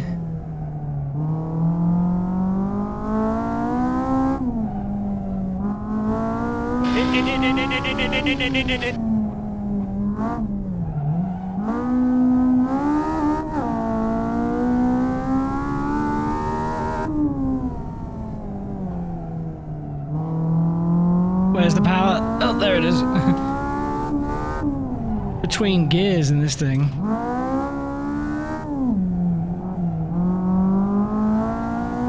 Really brings out the worst in a front-wheel drive car. Oh no, there's a wrong judgment on the corner. What do you, actually, you know what? It's probably faster than if I had done it normally, so, you know. The accidental big brain play.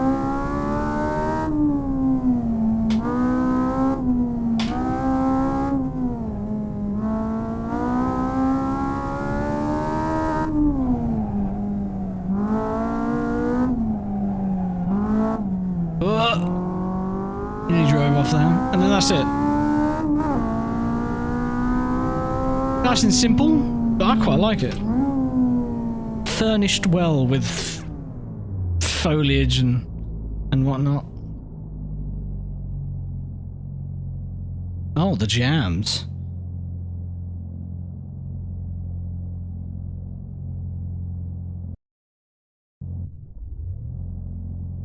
I quite like this little track. hydrate. Oh, I don't mind if I do. Sip. Squeak.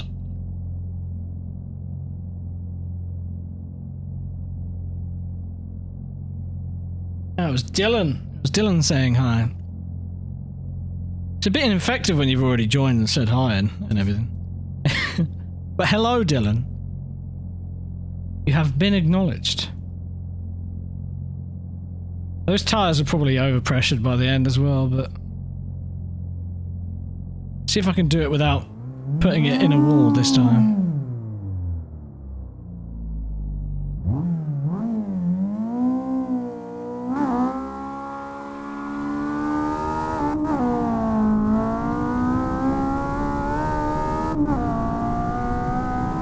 ABS is good, I need to rely on that.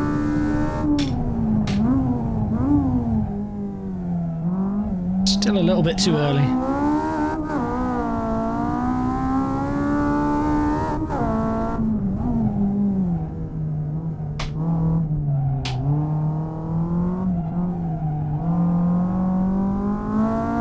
So out of the power band.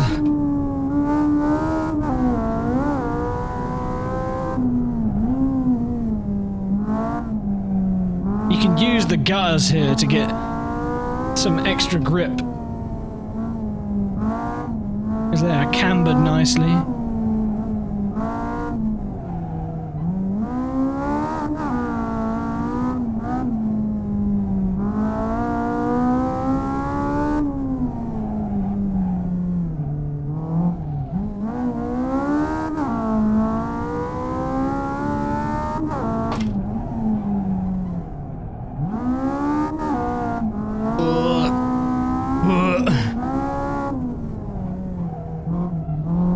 Certified chunder.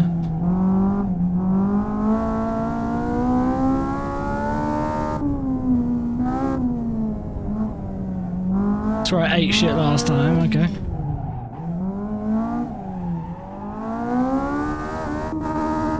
Oh, and a misshift.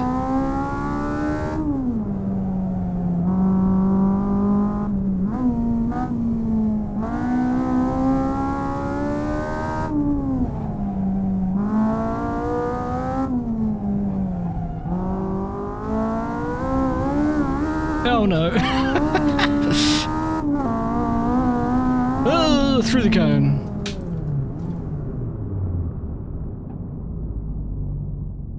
Ba ba ba ba ba ba ba, off the limiter.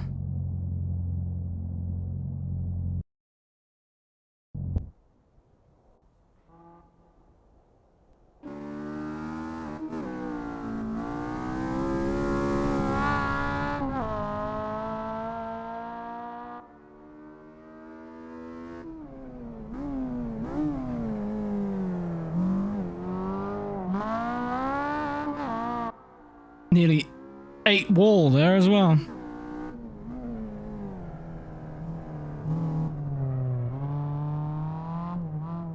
So twisty. I drove the TVR around here, and when I say drove, I kind of felt like a passenger, really. It's an experience. A very sideways one.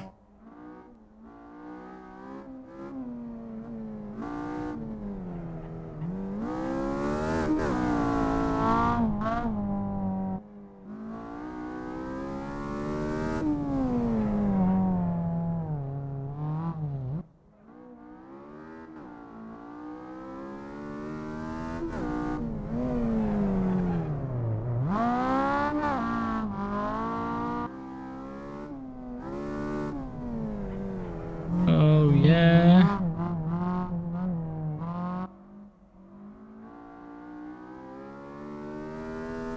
Proper touring car for the road. The Integra.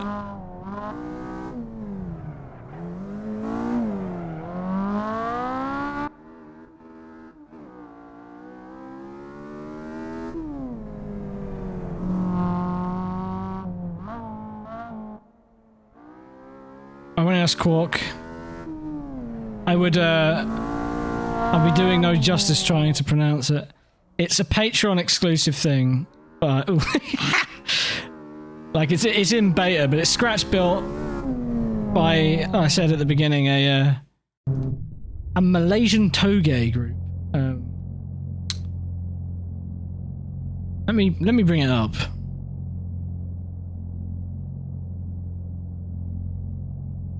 They did the version of USI, the point-to-point layout that's out there. They did the new Gunsai track that's on, I think, Race Department. Where is it?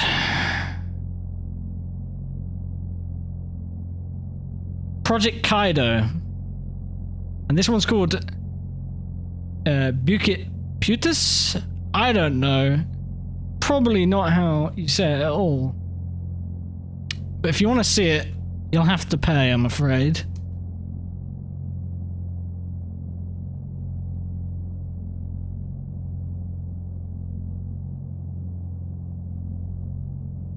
But it's neat. I like it. And the other one they've done is pretty good.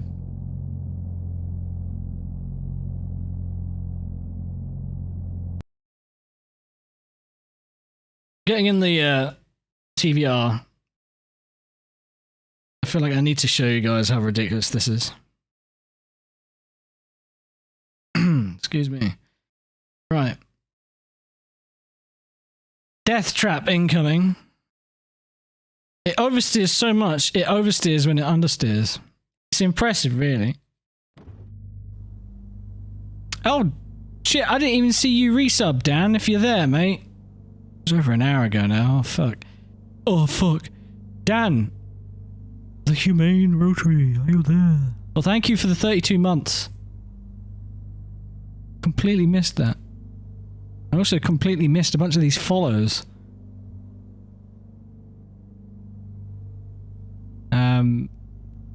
Flying Brian. Brew Tracks links. Timmy Boy. Jimmy Boy. Thank you for the follow. He's lurking. Alright. Just making sure you got my thanks, because never like missing a resub. Fucking hunt you down in person and be like, thank you! Like, yeah, I heard you, man, I heard you. Like, no, but did you? Did you hear me, really? Alright. They haven't put the speedo or the RPM in numbers, whatever it is in this thing, but it's a goofy looking speedo, that's for sure. I had to put a different sound on this because probably need to make this car a little louder in the extension file. Yell through your letterbox. Yes, that sounds like a great idea. I stole the sounds from somewhere else for this. It's a straight 6. Wrong kind of straight 6. I didn't look up what one of these sounds like. All I know is I like the sound of this sound.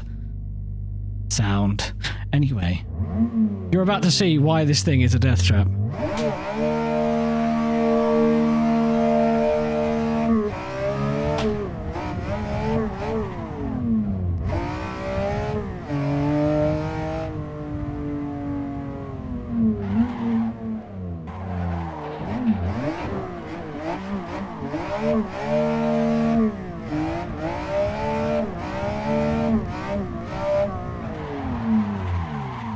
Death! Ooh, the void. Let's try that again. I'm actually going to mute for this one because I think you will just hear me shuffling around otherwise.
the speedo's working. I thought it was an RPM gauge that was digital in the middle. But you're right, I said that just before we started. It's a pity it doesn't work, but it is an alpha, I think, or a beta again. It's not a finished release, but yeah, this is a handful. I was taking the piss there, I was leaning into it, but it's fun, but not like believable fun. I know these things would have been a death trap, but I don't think it's this much of a death trap. Anyway, I'm gonna try and do it again, but I'm gonna try my best to keep it gripped. You might find out. Okay, when I say keep it gripped, I'm gonna try and maintain pace as much as possible while maintaining grip as much as I can. You'll see that there's probably not much of a difference. Out of breath after that, fucking hell. It can? Well, I just need to have a lighter touch, you know? Drive it like a granny, is all. Anyway, let's give it a go.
Was it slow? It felt it. It felt a lot slower. It's so vague in the handling, you know, like you get nothing on center, but then like it vaguely steers it in a direction. If you get anywhere near any of the pedals, it just goes oversteer.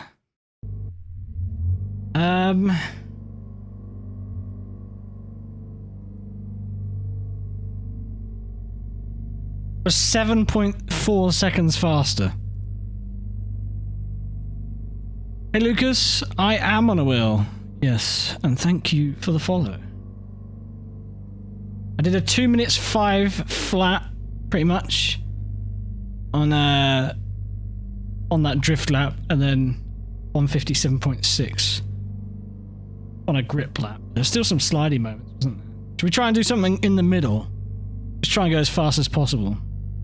Honestly, I have no idea where that balance is. Let's have another go.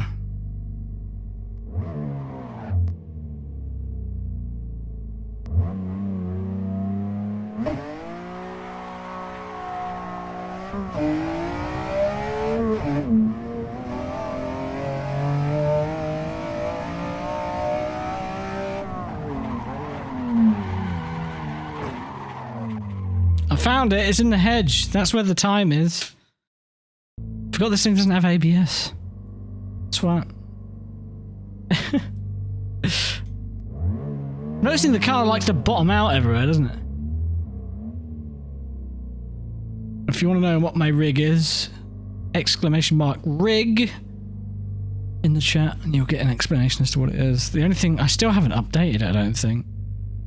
But there's a Fanatec shifter as well that I'm using at the moment. That's what I was streaming for today. I wanted to drive cars with manual gearboxes. Because clearly I want to destroy all of my limbs at once. Right, let's try it again. Hey, Greg.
Eat. I didn't really feel any quicker. Felt more dangerous. It was... I don't fucking know, because I think I reset the session. But it was faster, it was a 56.1. I think the other one was a 57 something, wasn't it? So, yeah, a bit of sliding in this thing. It is a TVR, but I think it's a little exaggerated. There's never any adhesion. But it should be easy to oversteer, I agree. The car is constantly having one long accident.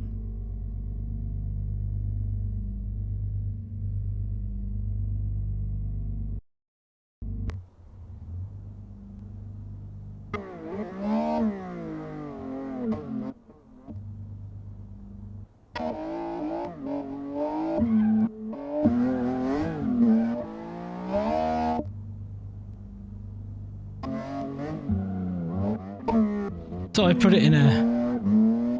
When did I put it in the bush? Oh, no, I just started. Okay.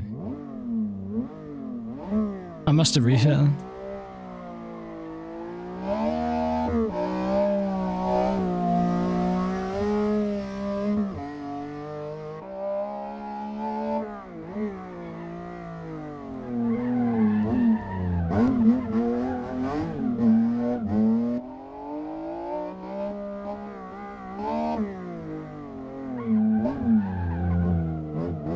Some graphical glitches on this car I noticed yesterday. But I'll look the other way.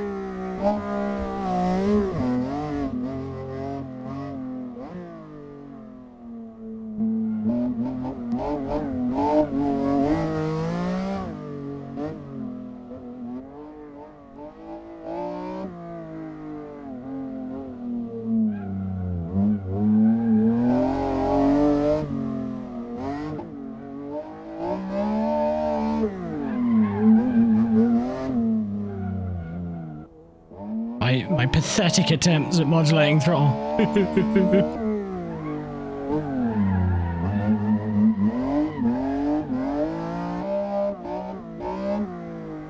Stab, stab, stab! It's the only way a lead foot can learn how to modulate throttle, isn't it? Stab, stab, stab. Stab, stab, stab, stab.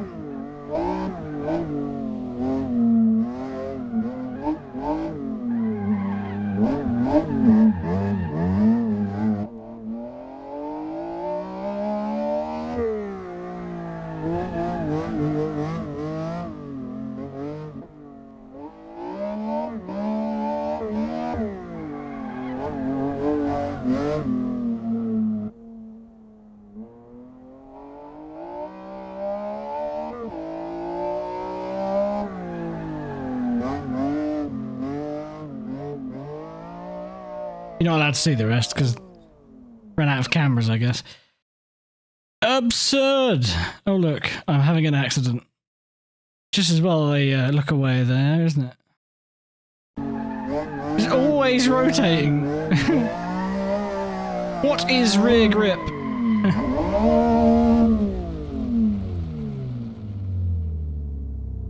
In the bush. That car's scary. Maybe try putting some proper tires on it. Maybe it wouldn't be so lethal.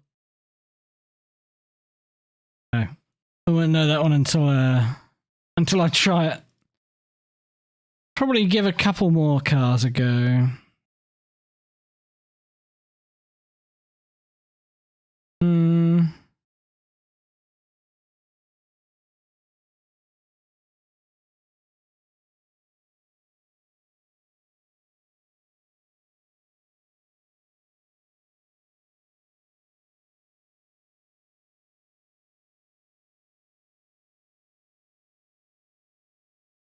But what?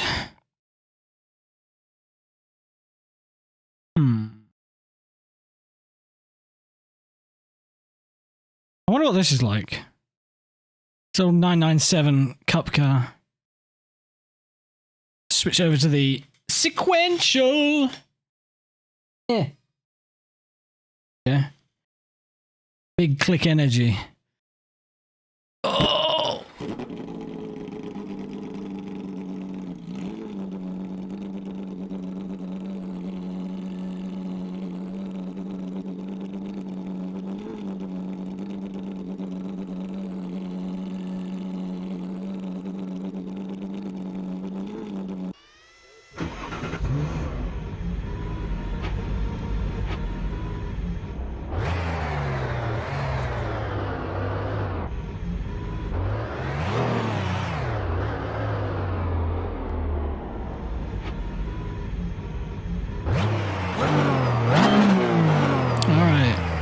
See if I don't spin.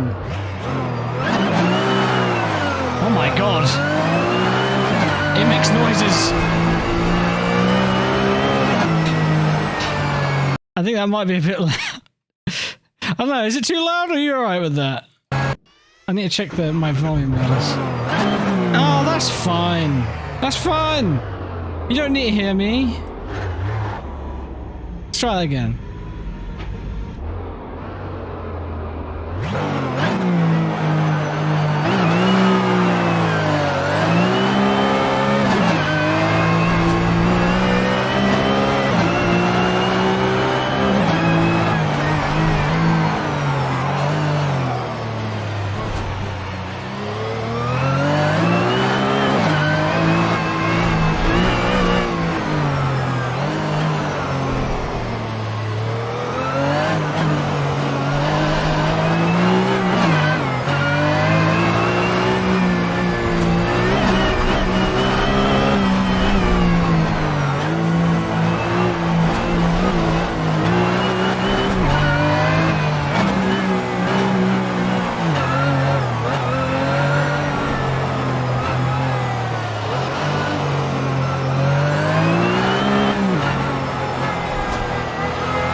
like it.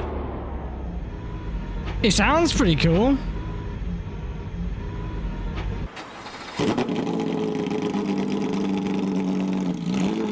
Yeah.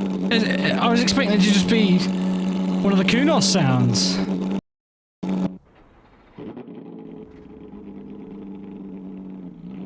Now it's really gonna be loud, probably. Does it sound as good off-board, though?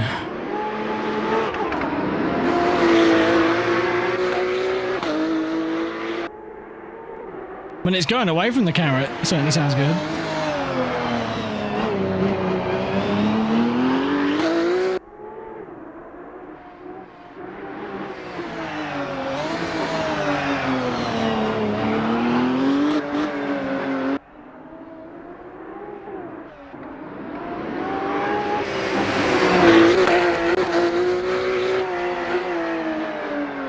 See it really riding the road.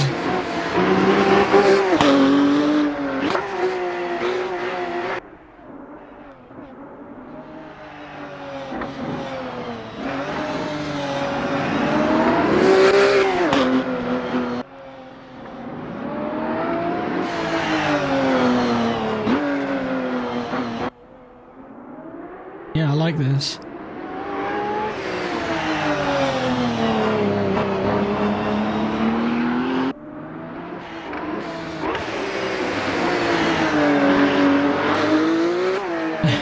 I hadn't been in a left-hand drive car in a while, evidently. Especially one that where you're this far over. Completely misjudged it and ate the wall. See, there was heat getting into the tyres after a while.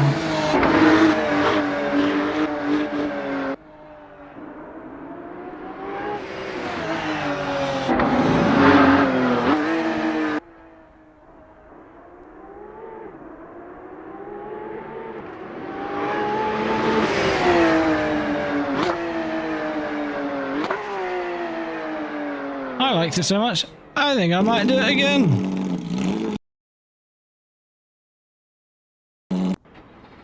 I'm big into Porsches anyway, so the better the sounds, the more thumbs up from me.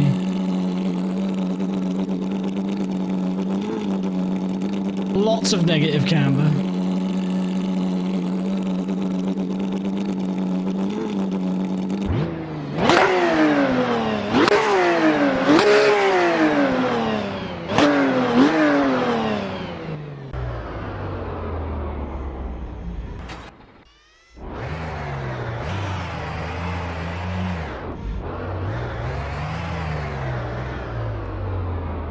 Alright, let's have another crack at it.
Rammed it off the edge of the world, baby!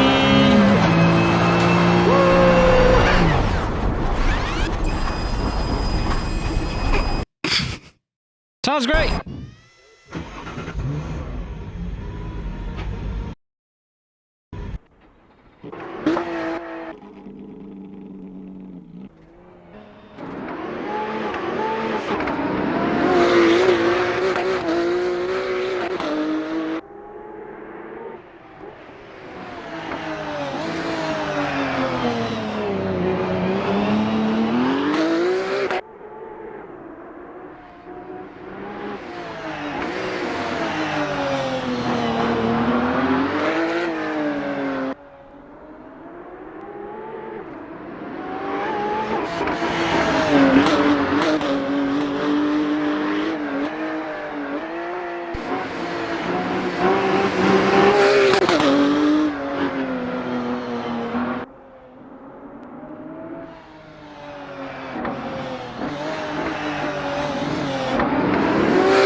Eerily fitting as well, Scott, given the context. I was going to drive into the void. Whee!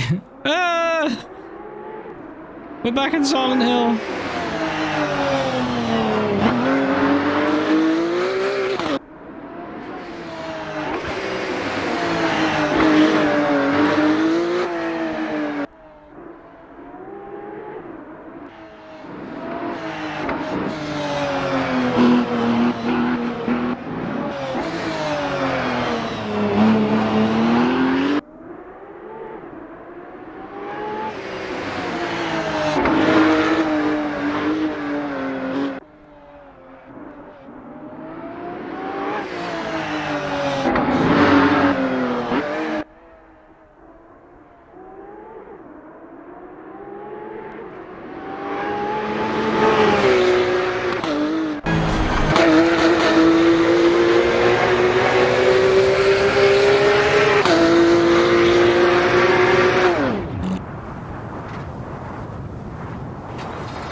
Just start it back up again. Perfect. No worries.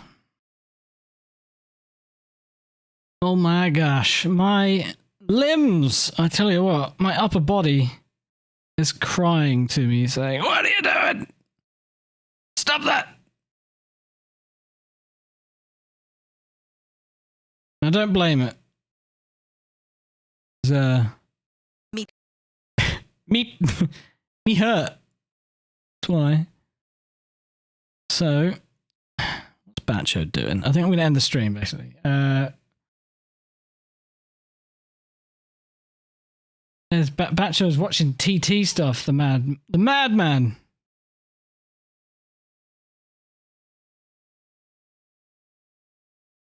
there's Jimmy. What's Jimmy doing? He's playing Forza Horizon.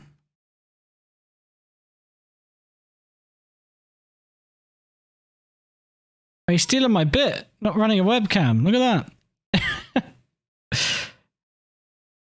Well, I don't know how long in Batcho is. He's 3 hours in. Right, I'm going to make him feel guilty because he's probably about to end. So I'm going to raid you over there. Thanks for watching. It was fun. I am fucking dead now, though.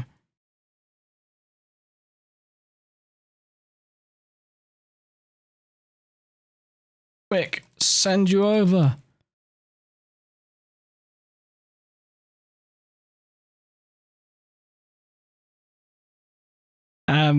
Yeah.